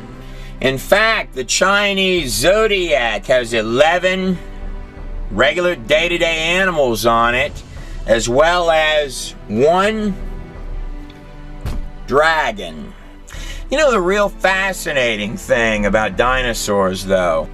They're found underground, mixed in under there with other animals that we still see every day. So if I've got a real big animal that's on top of the ground and it dies, how does it get buried underneath the earth? If an animal dies on the surface of the ground, whether it be a giraffe, I mean, it can't sink down there. I mean, this is a real big animal. Or a bronchiosaurus on top of the ground. Solar dust can't fall on it. How does something this size get down there? These enormous animals are commonly found in mass underground dinosaur graveyards, literal mass burials, as if the creatures were hurting and whatever happened all at once, fast and unexpected. If it dies on the surface, it's just going to decompose and other things are going to come along and eat it. It's definitely not going to sink down under the earth, become compressed, and turn into a fossil on its own. Now, it is true that liquefaction would do that. I mean, it would throw all sorts of stuff underneath the ground, including your fossilized fish, your dinosaurs, and all of these big animals. And it would even divvy up your strata if you had water that was pumping around and loosening up the sediments of the ground, and then you'd get your layers. But for that to happen, you would need an awful lot of water. And these guys here would settle in to those different strata, pumping around on the surface of the ground. This increasing pressure in the subterranean water steadily stretched the crust as a balloon stretches when the pressure inside increases. Failure in the crust began as a microscopic crack that grew in both directions at almost 3 miles per second. The crack, following the path of least resistance, encircled the globe in about 2 hours. As the crack raced around the Earth, the overlying rock crust opened up like a ripped and a tightly stretched claw. So the water exploded violently out of the rupture. The 12 stone tablets of the Epic of Gilgamesh, the oldest written epic in the world. The actual records of the king of Uruk, believed to be one of the oldest settlements following the global flood, which is one of the focal points of the entire document. Some of the water jetting high above the cold stratosphere froze into supercooled ice crystals and produced some massive ice dumps, burying, suffocating, and instantly freezing many animals, including the frozen mammoths of Siberia and Alaska. This is a Sumerian king's list, which not only tells us about a worldwide global flood, but also gives us a helpful hand with maybe the date. The supersonic fountains eroded the crumbling rock on both sides of the widening crack. This produced huge volumes of sediments that settled through the floodwaters, trapping and burying plants and animals, forming the fossil record. Eventually, the crack became so wide that the newly exposed floor of the subterranean chamber sprung upward, giving birth to the mid-oceanic ridge that wraps around the Earth like the seam of a baseball. The continental plates, with lubricating water still beneath them, slid downhill away from the rising mid-Atlantic ridge. After the massive, slowly accelerating continental plates reached speeds of approximately 40 to 50 miles per hour, they ran into resistances, and like a runaway crashing train, they compressed, crushed, buckled, and thickened, rising out of the floodwaters. This is why the major mountains are generally parallel to the oceanic ridges from which they slid. Today's major mountains were all pushed up in hours. There are 277 flood stories from cultures around the globe. Some will argue that number's more like 2,000. But any way you cut it, there are a lot of flood stories, including a man and his 3 sons and their wives surviving a global flood on a boat. There's only one text on the face of the planet Earth that gives the measurements of that vessel. That would most definitely be the Hebrew text of the book of Genesis. Measurements given to us in the book of Genesis for Noah's Ark are given to us in cubits. You've got the Egyptian cubit, the Babylonian cubit. Now, a cubit is thought to be the measurement from the tip of the finger to the elbow. So, what is that? For the sake of argument, I went with the lowest possible numbers for the measurement of Noah's Ark and its interior. Amphibians, well, I mean, they're amphibians. The survival mechanisms on many, many animals are just astounding. Did you know that certain types of frogs, like this wood frog here, can actually freeze in a pond over the entire winter and reanimate, literally come back to life? So the craft itself is 75 foot wide, would be 450 feet in length all the way to the end of that boat down there, and it would be 45 feet, 3 stories tall. So at its smallest possible measurements, that's longer than a football field by a lot. Now, insects will definitely fit on the boat. There's no argument about that part of it. But I mean, when it comes to insects, they'll pretty much make it through anything, or their larvae, or hitch a ride on all of the floating stuff. Cockroaches will survive anything. Just like in Mendel's laws of genetics, how many genetic lines of parent creatures do I need to create the spectrums and arrays of animal species that we see on this planet? So this is roughly your layout. You've got 98% sea life, amphibians, insects, bacteria, and actually those numbers would probably be larger than that if you tossed in all of your different funguses and plant life as well, in comparison to the qualifying animals that you would need on that vessel, which would be your land mammals, reptiles, and birds. The Russian silver fox experiments, going on now for more than 50 years, are one of the more beautiful examples of animals, in this case foxes, producing, limited to their genetic kinds, the array of variables and appearances within animal types. Look at this first silver fox here. Now look at this silver fox, as well as these cute little silver fox variations produced within the 50-year ongoing Russian silver fox experiments. This is commonly termed as microevolution, meaning that the species can work with pre-existing code within their animal kinds, which is grandly different than Darwinian evolution, where things are becoming other creatures and transforming. These animals are restricted within their animal kinds. Bottom line, this fox can have other variations of foxes, but its genetic coding does not contain the information to turn into a whale.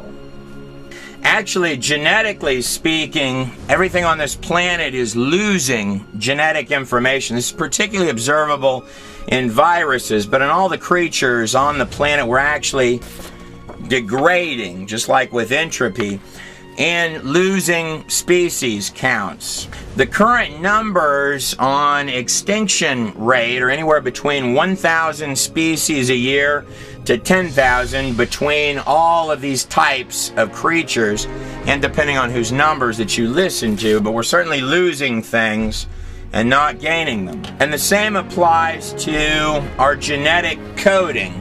So, in theory, if you rewound time, the genetic coding in the past, further up this line, would be stronger. Whatever the case, it was John Woodmarappy that came up with these numbers here. You would need 8,000 genera, actual couples, or 8,000 family kinds to produce the spectrums of creatures that we see on this planet right now, today. That number makes provision for the extinction rate, as well as, interestingly enough, he packed in all of the dinosaurs into that figure, by the way.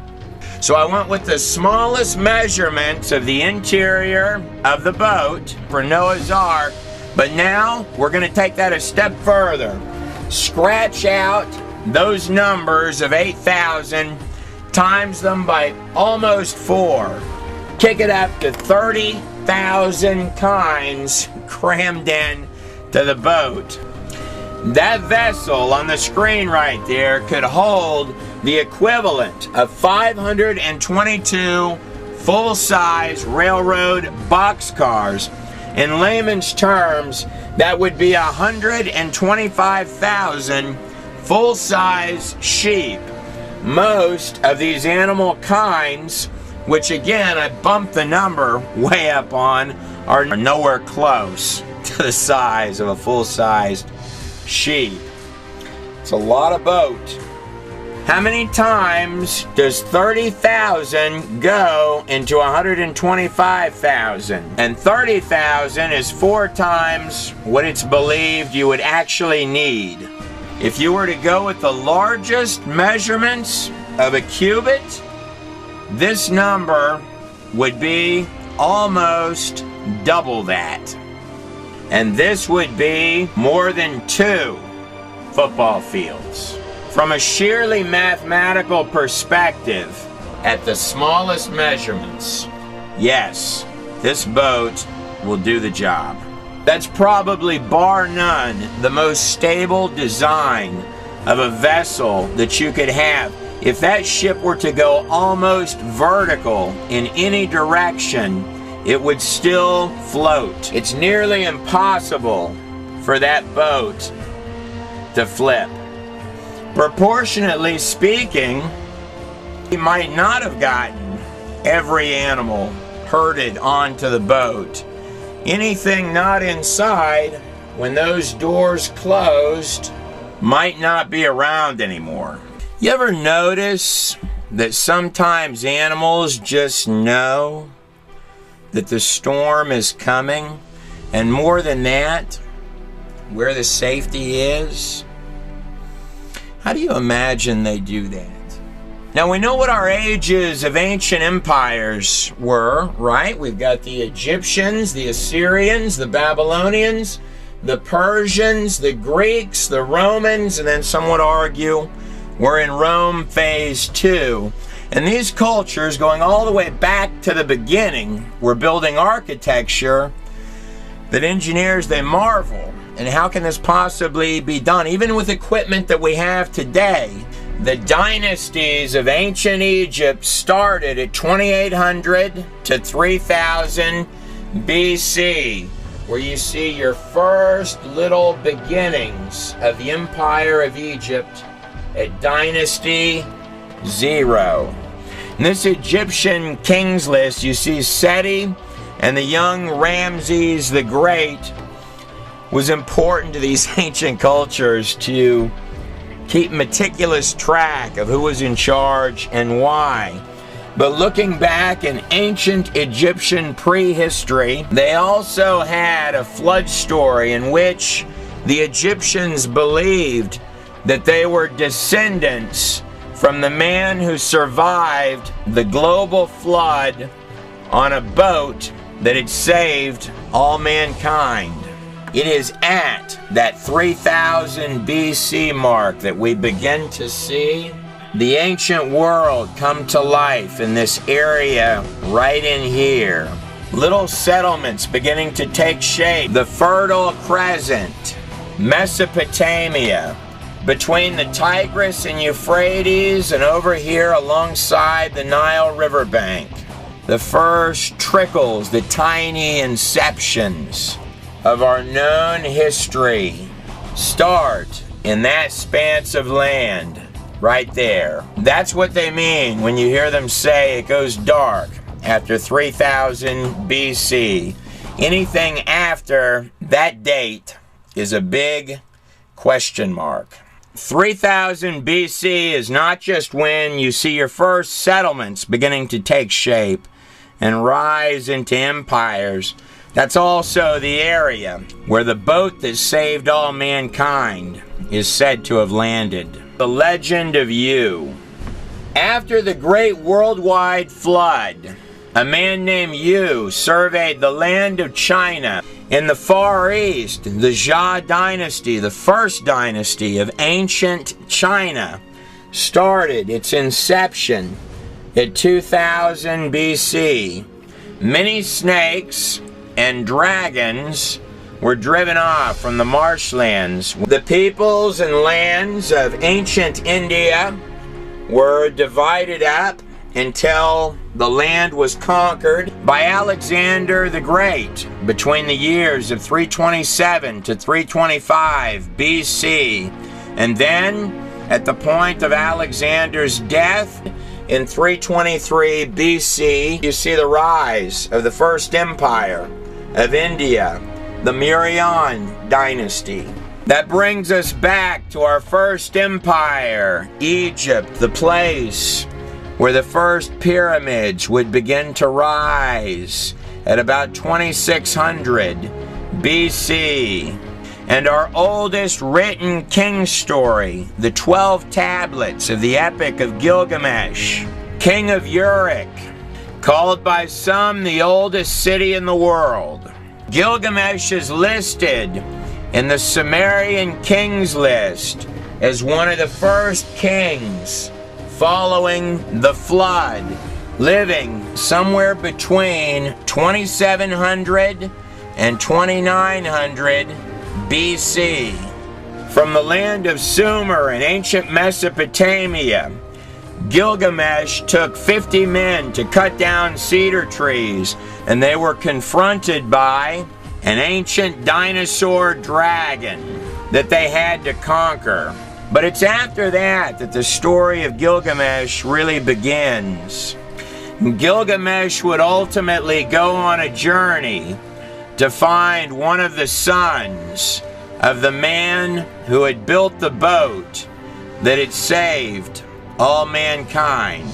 Many historians believe that it was Ham that Gilgamesh referenced in his 12 tablets. However, it is important to note that the use of the term son of in the ancient world, as is used in the Epic of Gilgamesh, can also mean grandson, great-grandson, or even great-great-great-great-great-grandson. But whatever the case, if Gilgamesh meets one of the sons of Noah about right here, then that means that the flood can't be too far that direction. Commentators speculate, conjecture that the flood occurred at 10,000 BC, and my question would be this: how come from this point here I can find cultures rising up into at least 6 different empires right in here? But on this side, from here all the way back, 3,000 to 10,000 BC, that is 7,000 years. And then all of a sudden, out of the blue, from the same range of mountains that the boat is said to have landed in the Fertile Crescent of Mesopotamia, and then right over here, over to the Nile River in Egypt, little settlements begin to pop up at 3000 BC, is a flat line. But if I use the original Septuagint, translated from the Hebrew Torah to Persian Greek during the 3rd century BC under Ptolemy after Alexander the Great, or if you go with the original Hebrew Masoretic, you're going to come up with a flood date of 3000 BC. Maybe a touch more, but not much. And based on our current population charts, if you've got 7 billion people on the face of the planet in 2012 AD, and you hop back just 2,000 years, at year 0, the birth of Christ, you're at 200 million people. You've gone from 200 million, bumped to 7 billion people. You hop back another 3,000 years. It is extremely easy to arrive at 8 people on the face of the planet Earth, anywhere within this range. So was Noah's flood at 3000 BC? I wasn't there. You tell me. But I know this, that it's incredibly difficult for me to believe that seashells like this one here, or perhaps these, slowly crept their way up to the top of the highest mountain in the world, Everest, in the Himalayas. Or worse still, that there were guys on those mountain peaks tossing out seashells just for kicks. In reality, there's strange things, seashells, marine life, and fish fossils found in mountain ranges all across. The amazement of the whole earth. Speaking of fish that are out of place, 75 different kinds of full-size whales were found fossilized in a mass graveyard of whale fossils in the Atacama Desert, the most arid desert in the world, in Chile. How do you imagine 75 whales that size might end up in the middle of a desert? Perhaps they just forgot that they weren't dogs anymore. Sort of crawled out there. No matter how you cut it, our history has got a lot of curveballs in it. And at the center of our history, the very point right between BC, before Christ, and AD, after dead, Jesus Christ, a physical body, born of no social class, who would be covered more than any king that has lived or breathed or walked on the empires of this earth. There are at least 365 extremely specific prophecies about the coming of that child, given from more than 20 different prophets, including Elisha, Elijah, Daniel in ancient Babylon during the reign of Nebuchadnezzar. Daniel, living in 600 BC, predicted the rise and fall of empires that would come after his time with 100% accuracy, including the birth and early death of Alexander the Great and the splitting of the whole empire into the lands of the 4 generals under Alexander after his death. And it's not just Zechariah that predicted the Messiah would enter Jerusalem on the back of a donkey. Daniel predicted the exact day and date nearly 600 years before Jesus rode that donkey through that front gate.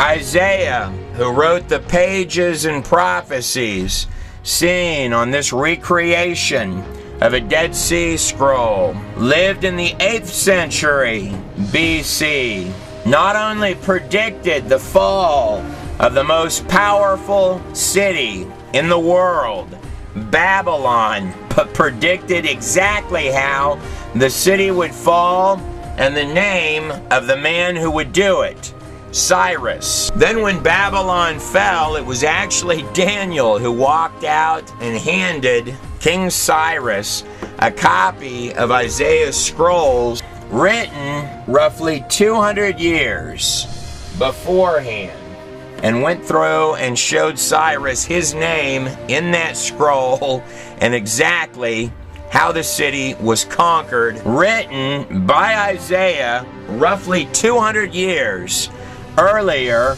in fact detailing that the city would be taken by lowering the water and coming in. If you were King Cyrus, it'd give you a little bit of a shiver, wouldn't it? Isaiah would go on to prophesy in Isaiah 7:14 that the Messiah would be born of a virgin.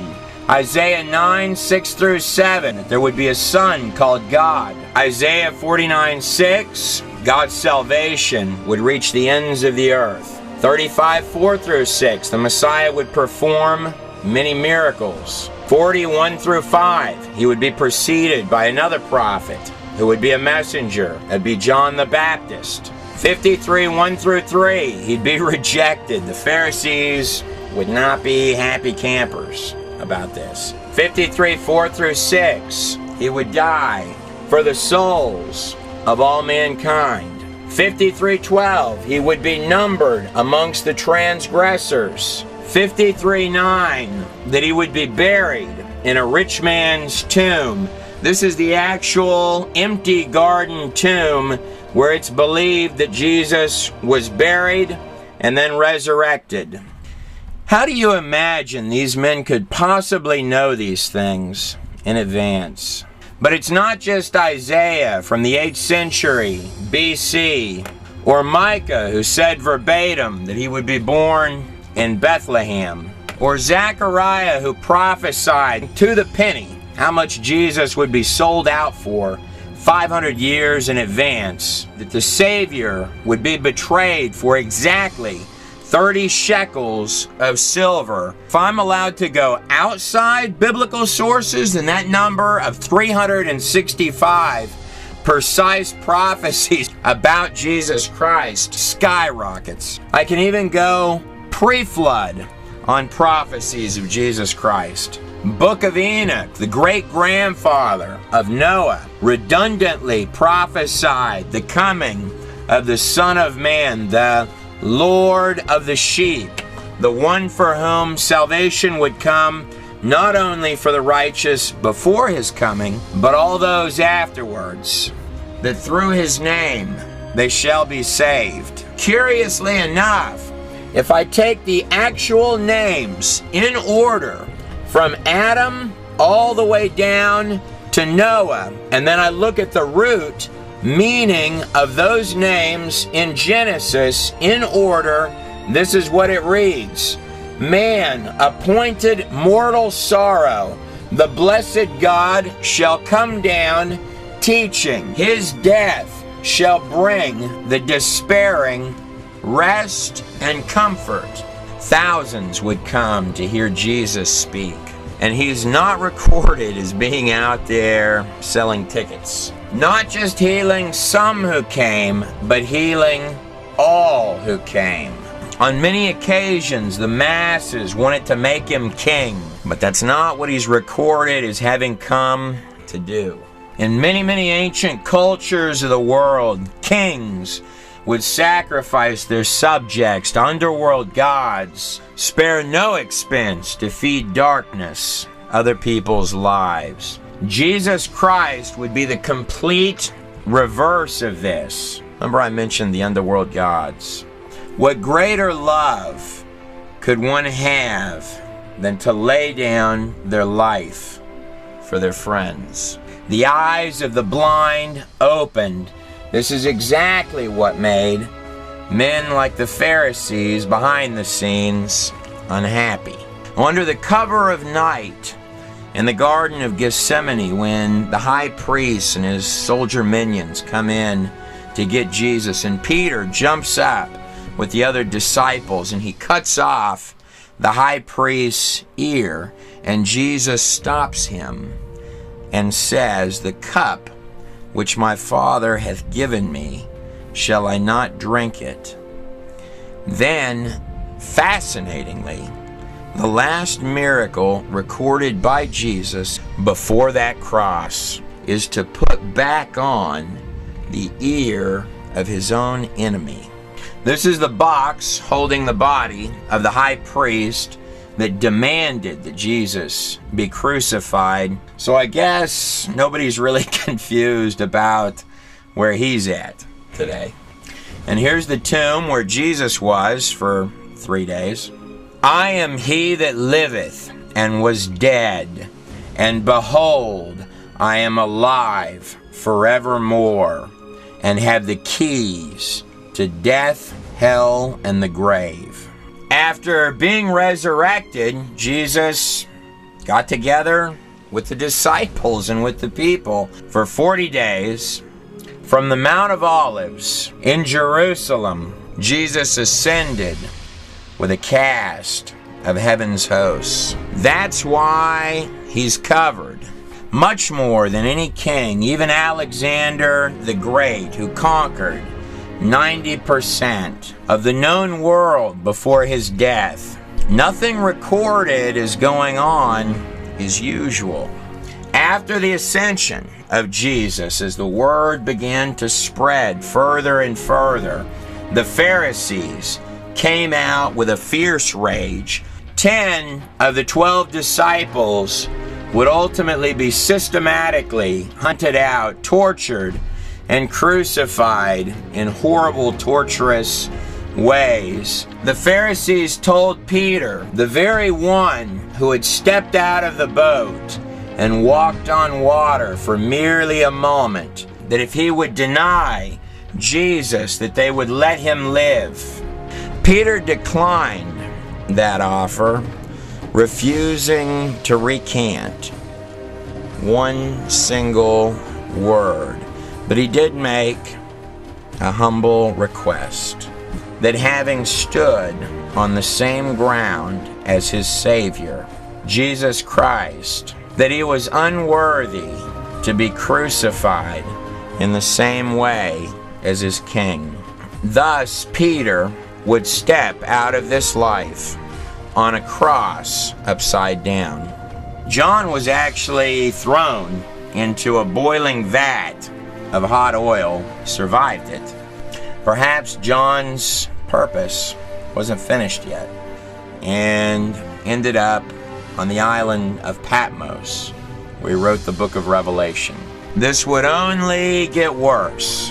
Religious rulers, combined with the might of empires, would relentlessly hunt out to persecute in a unified effort. Anyone who knew Jesus, had talked to Jesus, spoke to Jesus, walked with Jesus, knew anything about Jesus, fed them to lions for sport, hunted them out to hang, crucifixions as far as the eye could see to strike fear in any heart that would dare utter the name Jesus, to keep you from ever getting one jot or tittle of those texts.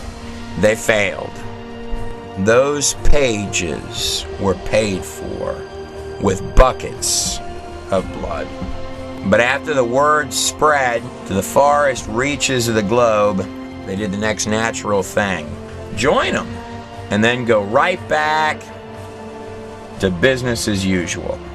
See, as long as you've painted a really nice cross on the shield, it makes it all better. Some even going so far as to define our earliest scientists heretics, which might play a wee role in the contentions between religion and science. Let's take a look at the universe. You know, the fascinating thing about heavenly bodies, they're very precise. You could almost set your clock to them. In fact, we do set our clocks to them.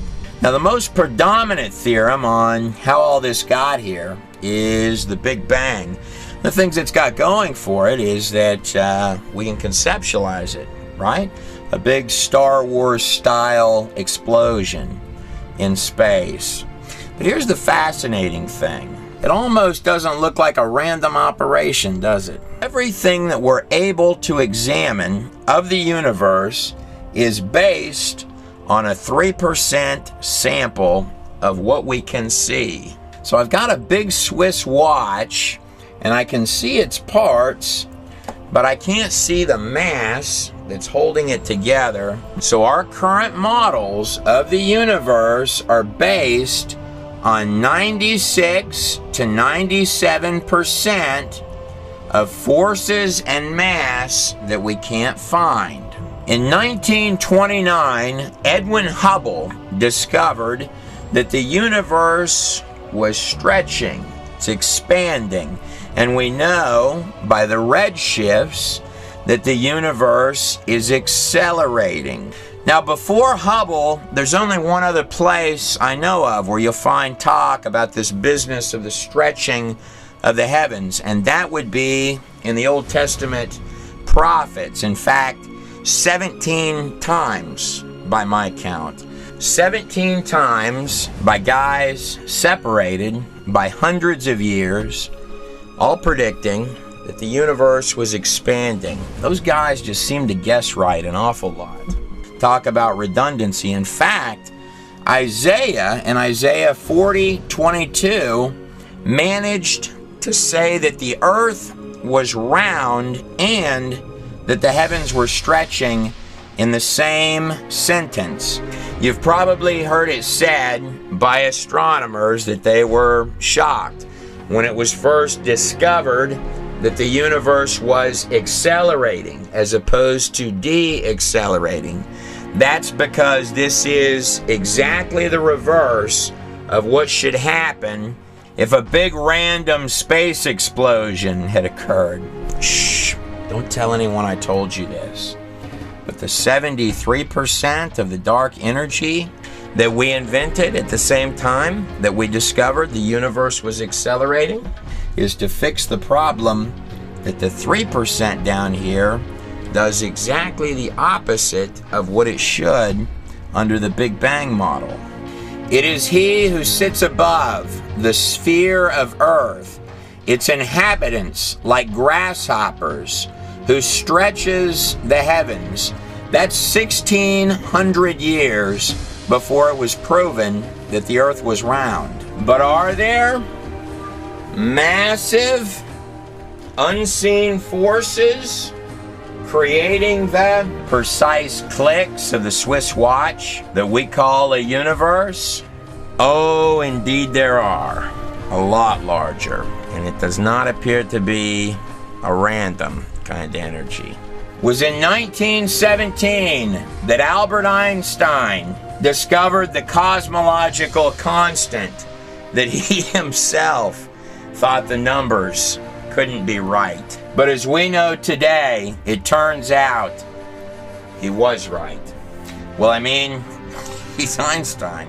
In layman's terms, the finite construct of this thing that we call a universe and all of its majestic mechanical clockwork are fine-tuned to one part in a trillion. What I'm telling you is this: the finite precision construct of the entire universe, trillion, inside which is the earth, which most definitely should not be here. Trillion, with the precision beings constructed of digital software. That would be you and I, with no spare mutating parts, that are consciously self-aware, comprised of cells that are more sophisticated than every factory on the face of the earth, run by biological software. The cosmological constant, the fine-tuning precision of every piece of the universe is set to one part in one with 120 zeros behind it. On the other hand, this cosmological constant is tuned to 1 part and 10 to the 120, 120 decimal places. Nobody thinks that's accidental. In fact, it's the cosmological constant that caused some physicists to come up with what they call multi-universe theory, sometimes also called Elvis theory, meaning that if you had an infinite number of universes, perhaps in one of those universes you could have one where every single particle struck right every single time. Trillion, you've got to really want for there to be no creator. Pretty bad for the multi-universe theory. Trillion and 1 part in that entire monster of a number. Yeah. It doesn't look random. No matter how you cut it, you're in a finite construct. That, in and of itself, is powerful knowledge. Let's take a look at the particles of that construct. Within the area of just physics alone, there is probably nothing that will more quickly shove you into the metaphysical, the spiritual, and the dimensional than talking about that subatomic matrix of reality. This is not a trite issue. That is the framework, the actual particles upon which all of this sits, the paradox in every single piece of this place. Everything. It's not just that time and space dissolve into paradox. That's the wrong way to look at it. It's from paradox that time and space actually become. So this is the nucleus of my atom, with a cloud of superposition of possibilities, all poking up all around it. An ocean of little intelligent dots, the three-dimensional pixels of this place.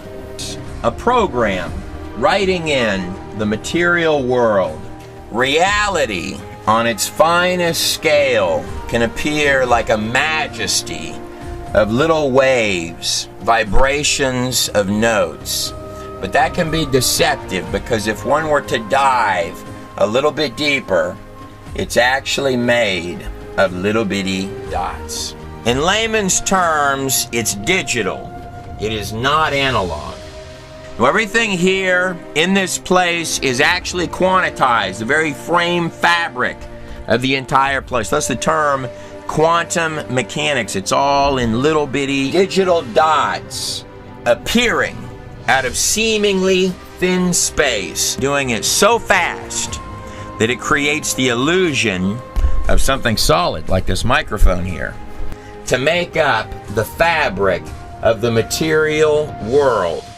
All of it. The entire construct, the majesty which is even the finest little bitty pieces of the biology of this material world.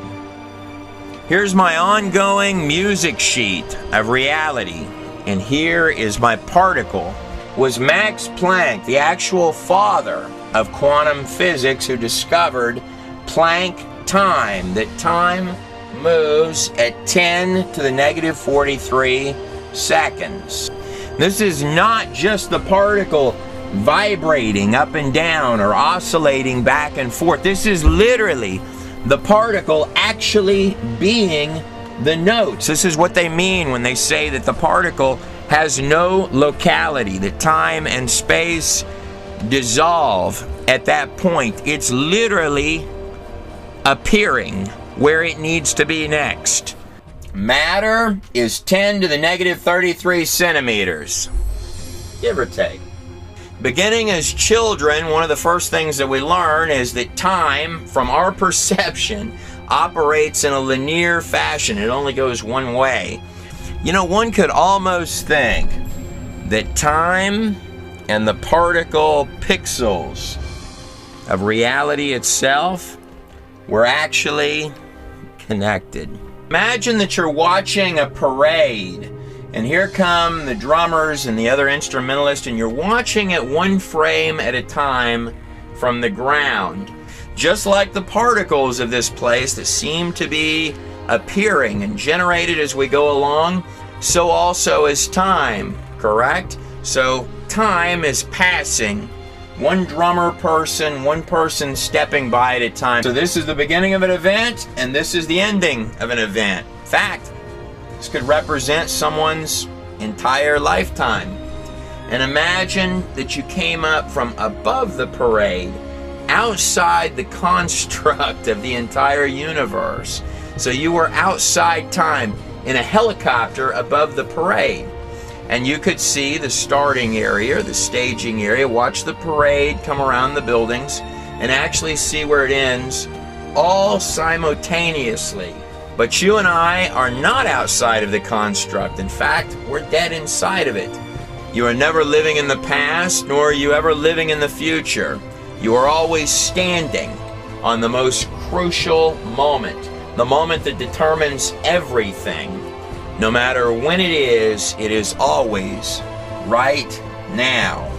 Our body is made of the same particles that the whole matrix of the place is made of, with 5 little senses, which we seem mysteriously plugged in to consciously control, allowing us to poke around and examine the place on a finer scale, one little frame at a time. You are always standing on the razor's edge of where reality becomes. In fact, you're helping define it.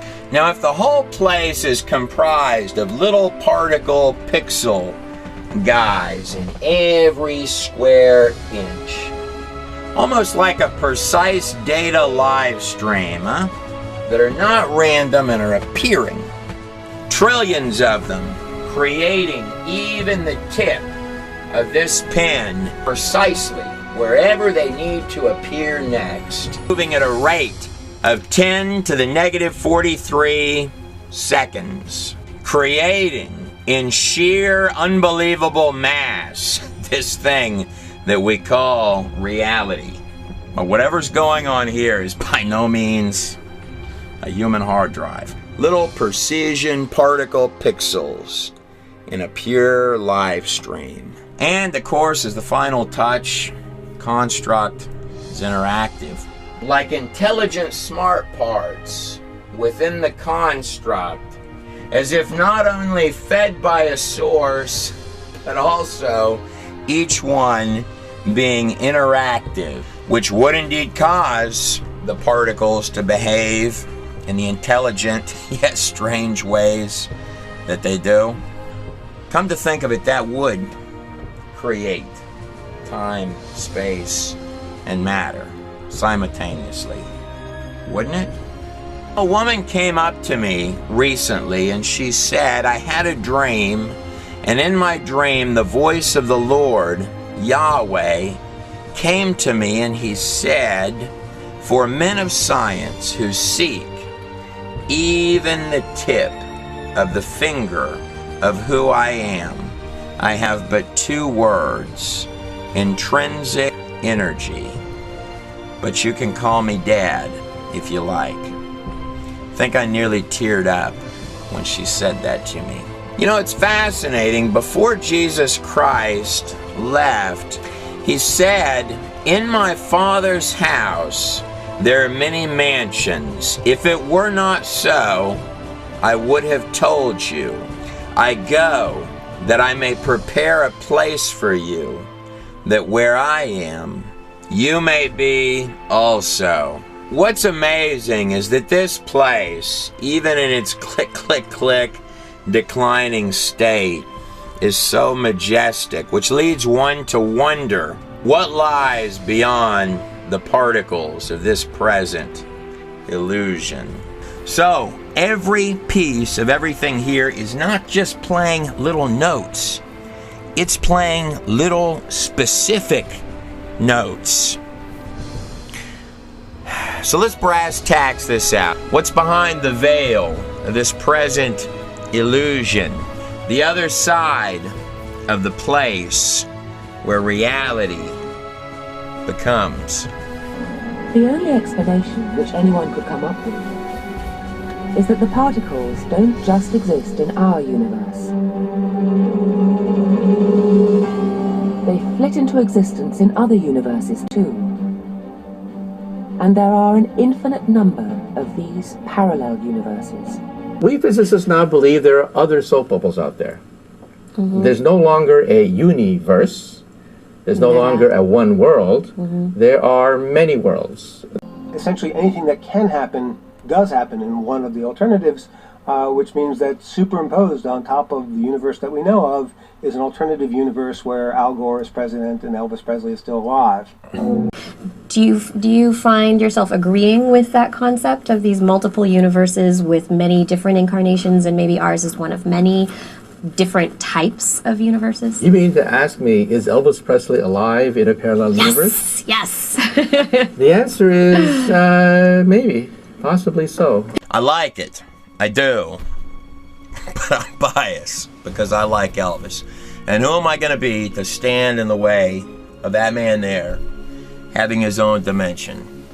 But on a physics perspective of the multi-universe Elvis theory of the many problems, there are three that come to mind fastest. Number one, with the multi-universe thing, you could not beat the dead horse into the ground faster and harder and completely kill Occam's razor than you do with the multi-universe thing. Occam's razor, of course, stating that the simplest answer tends to be the correct one. And with the raw data, you're living in the hours where you've got the raw data in your hands to actually look at these particles.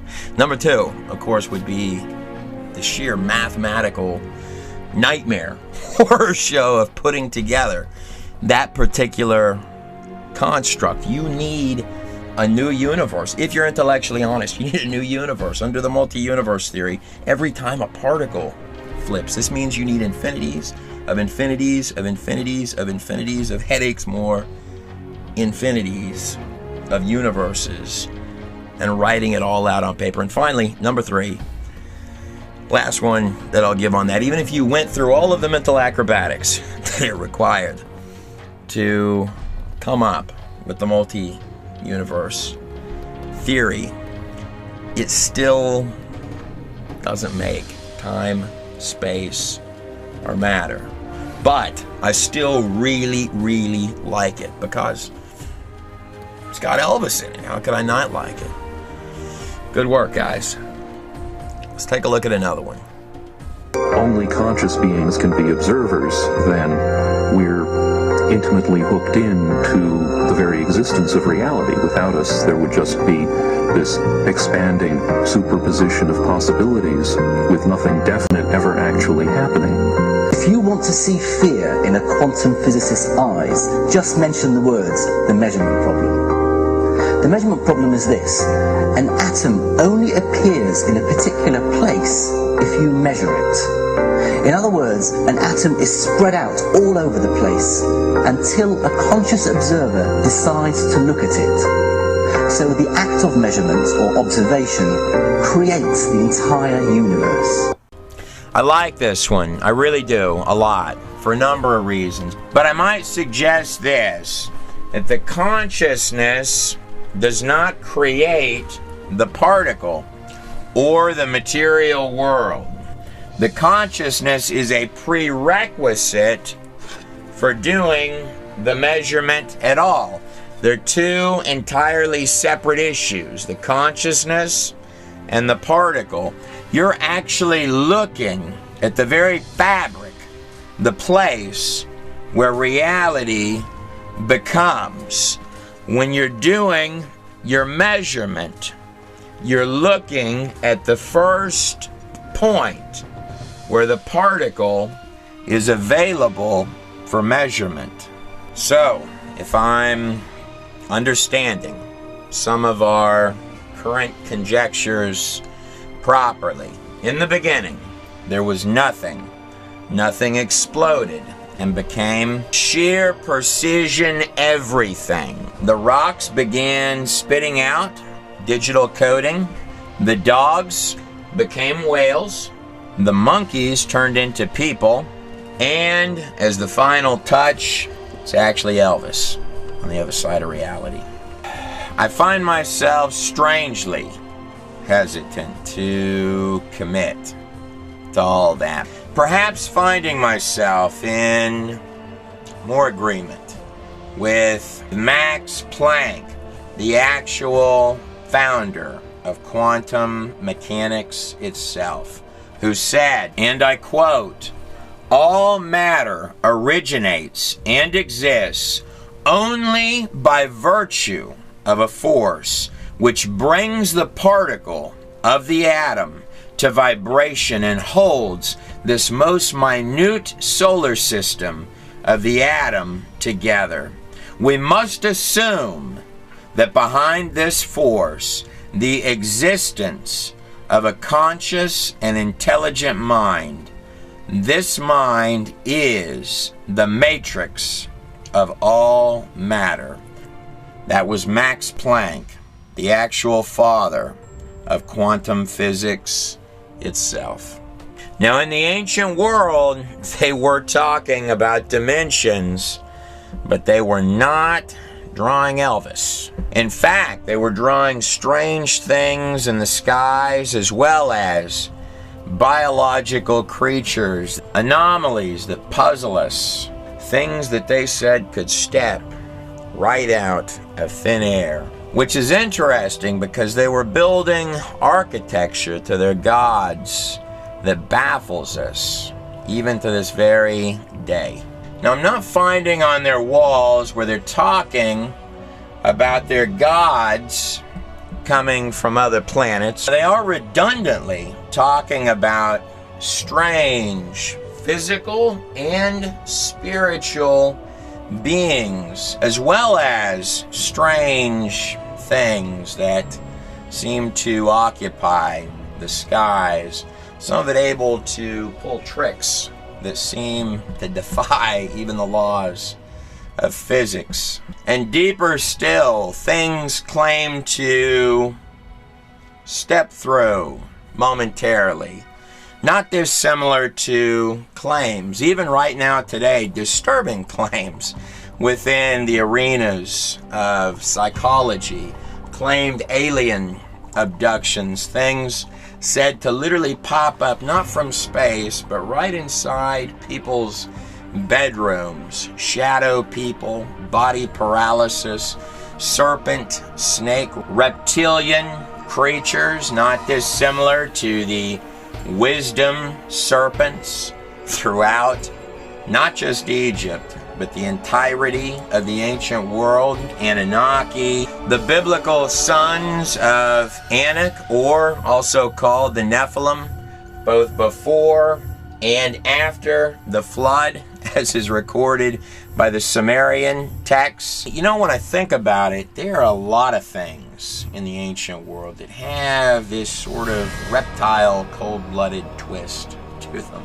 Serpent's sort of a strange animal for a king to get his wisdom from, don't you think? And if one were to go from the lights that appear in the sky down through the fringe level stuff and then delve into the furthest regions of the occult, the accounts only become more discomforting. They believe that the tentacles of things that might be as close as the air between your fingers as you reach out into empty space. And they built the largest temples on earth to things they believed dwelled in a dark realm. In fact, I would venture to guess that there are those right on the other side of this camera who have had experiences, both light and dark, that they might not share with everyone. But when thinking about just things that seem to appear in the sky, boy, that's a lot of little dots out there, isn't it? And then if the same type of activity is recorded from the very earliest parts of time all the way to present day, one might almost think that the phenomenon was, I don't know, localized? Well, if they were coming from other planets, you would think we would sense the traffic. And on top of that, if you've got something that just steps right out into reality or just appears in the skies, the question really does become, where is it when you don't see it? In fact, they were quite specific about where their gods came from. Not just in Egypt, not just in Babylon. Cultures all across this globe believed that their gods were in the underworld. Hell, Sheol, Hades, Tartarus, the world of serpents.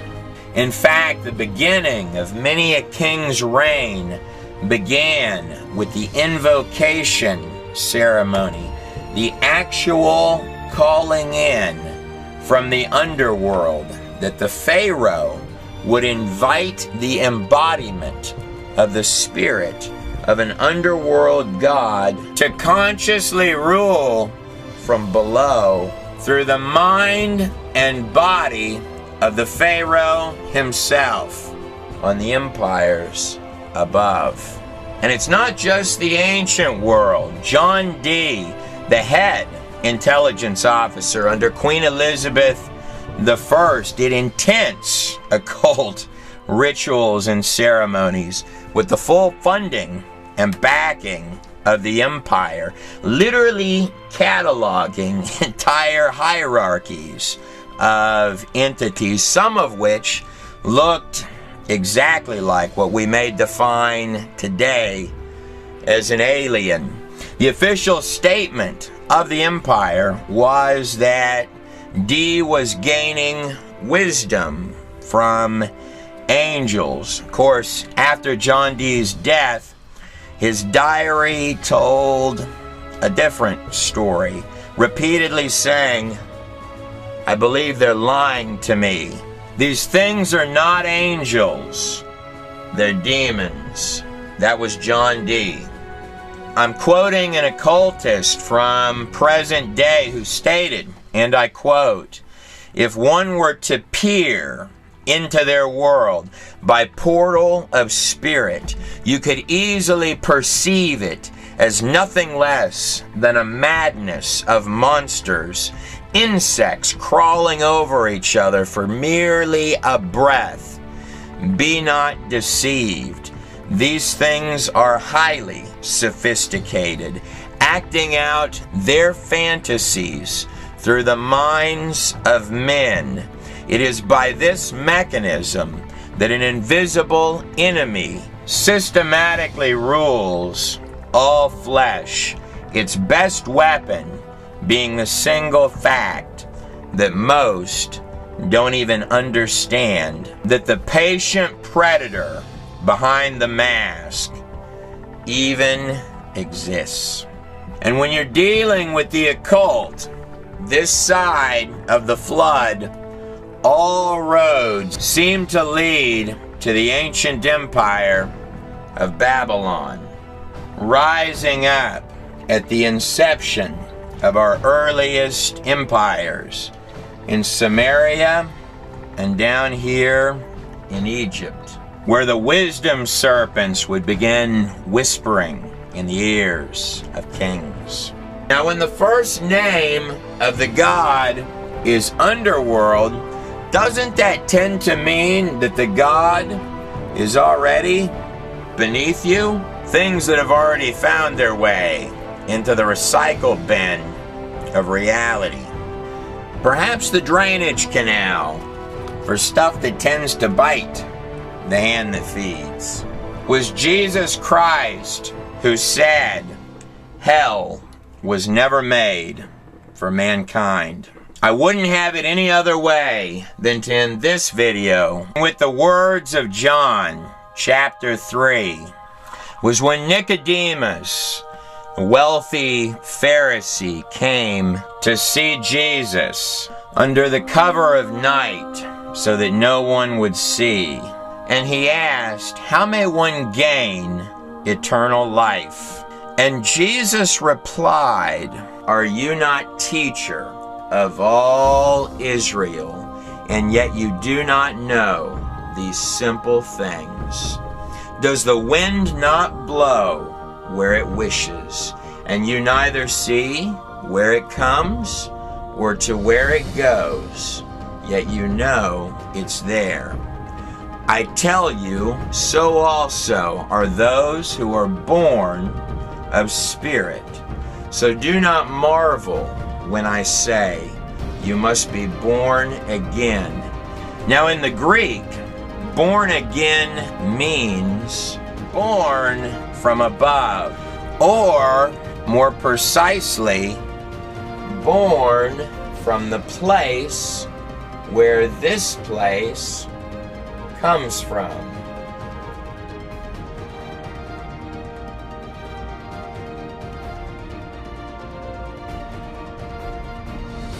a special thanks to every man and woman of science, as well as, and more primarily, a special thanks and dedication at the end of this video, The Theory of Everything, to Jesus Christ.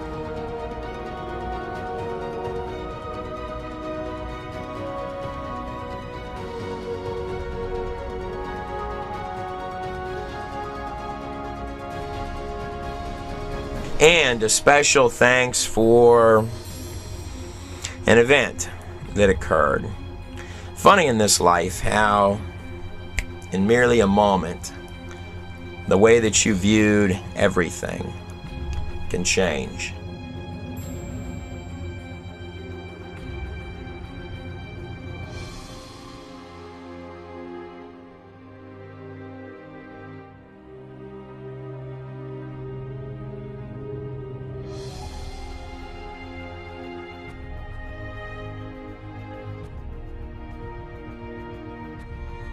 Hey, this is Trey Smith. I want to thank you for watching this video, The Theory of Everything. Feel free to visit godinanutshell.com, where you can get downloadable copies of this video with zero advertising inside the video, as well as buy the actual DVD, which looks something like this. Every DVD sold helps future videos, so a special thanks to every single person out there that takes the time to purchase one for themselves, for their family members, for a college student, whoever you may get a copy for. Also, I am the author of Thieves, One Dirty TV Pastor and the Man Who Robbed Him. In 1999, I did, embarrassingly enough, commit a safe robbery on a television pastor named Mike Murdoch. Grew up with his son. Horribly embarrassing story for me. Thrill ride for you. Take a second to check that out. You can find that on godinanutshell.com or go over to readthieves.com. readthieves.com. Here's an article about the book. There's an image of me right there that was drawn by D Magazine, one of the largest magazines in Dallas, Texas, maybe the largest. You can see there, and Mike Murdoch looks sort of angry. There's me running with the safe from Mike Murdoch. So, if you're curious about that story or what all went down and how that could have possibly occurred, you're in luck. Here's a clip. Thieves by Trey Smith. Amazon, Barnes & Noble, anywhere books are sold.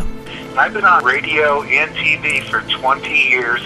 And Trey, first, as far as the book itself, I'll give you an example. My producer, Will Duffy, his wife, Danielle, was in the hospital to give birth. And they had some time, so Will is reading aloud Thieves. And not only his wife becomes addicted to it, but people in neighboring beds and neighboring rooms all sat in to listen to Thieves being read. It's like Danielle wanted to delay labor because she was so fascinated. Thieves was me pouring literally my heart out day after day. These were all written in a jail cell, and guards used to pay me when they were on shift. They would give me extra lunch trays to read them this book. So Thieves was originally paid for with jailhouse lunch trays.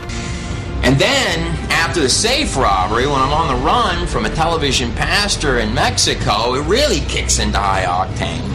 Sometimes I would just stop and say to myself, there's not a lot of really great ways for any of this to end. Crazy as it seems, though, it did all end well. I promise. Thank God for that. I'm pretty certain that you're not going to find anything like this anywhere. I wanted to tack a note onto the end of this video and state to you that that book, Thieves, from start to finish, no matter how fun it might be to read, does not in any way represent who I am today. And more than that, I've not only asked forgiveness in my own heart, but from a great many parties who are in that book and who are not in that book that I needed to ask for forgiveness from.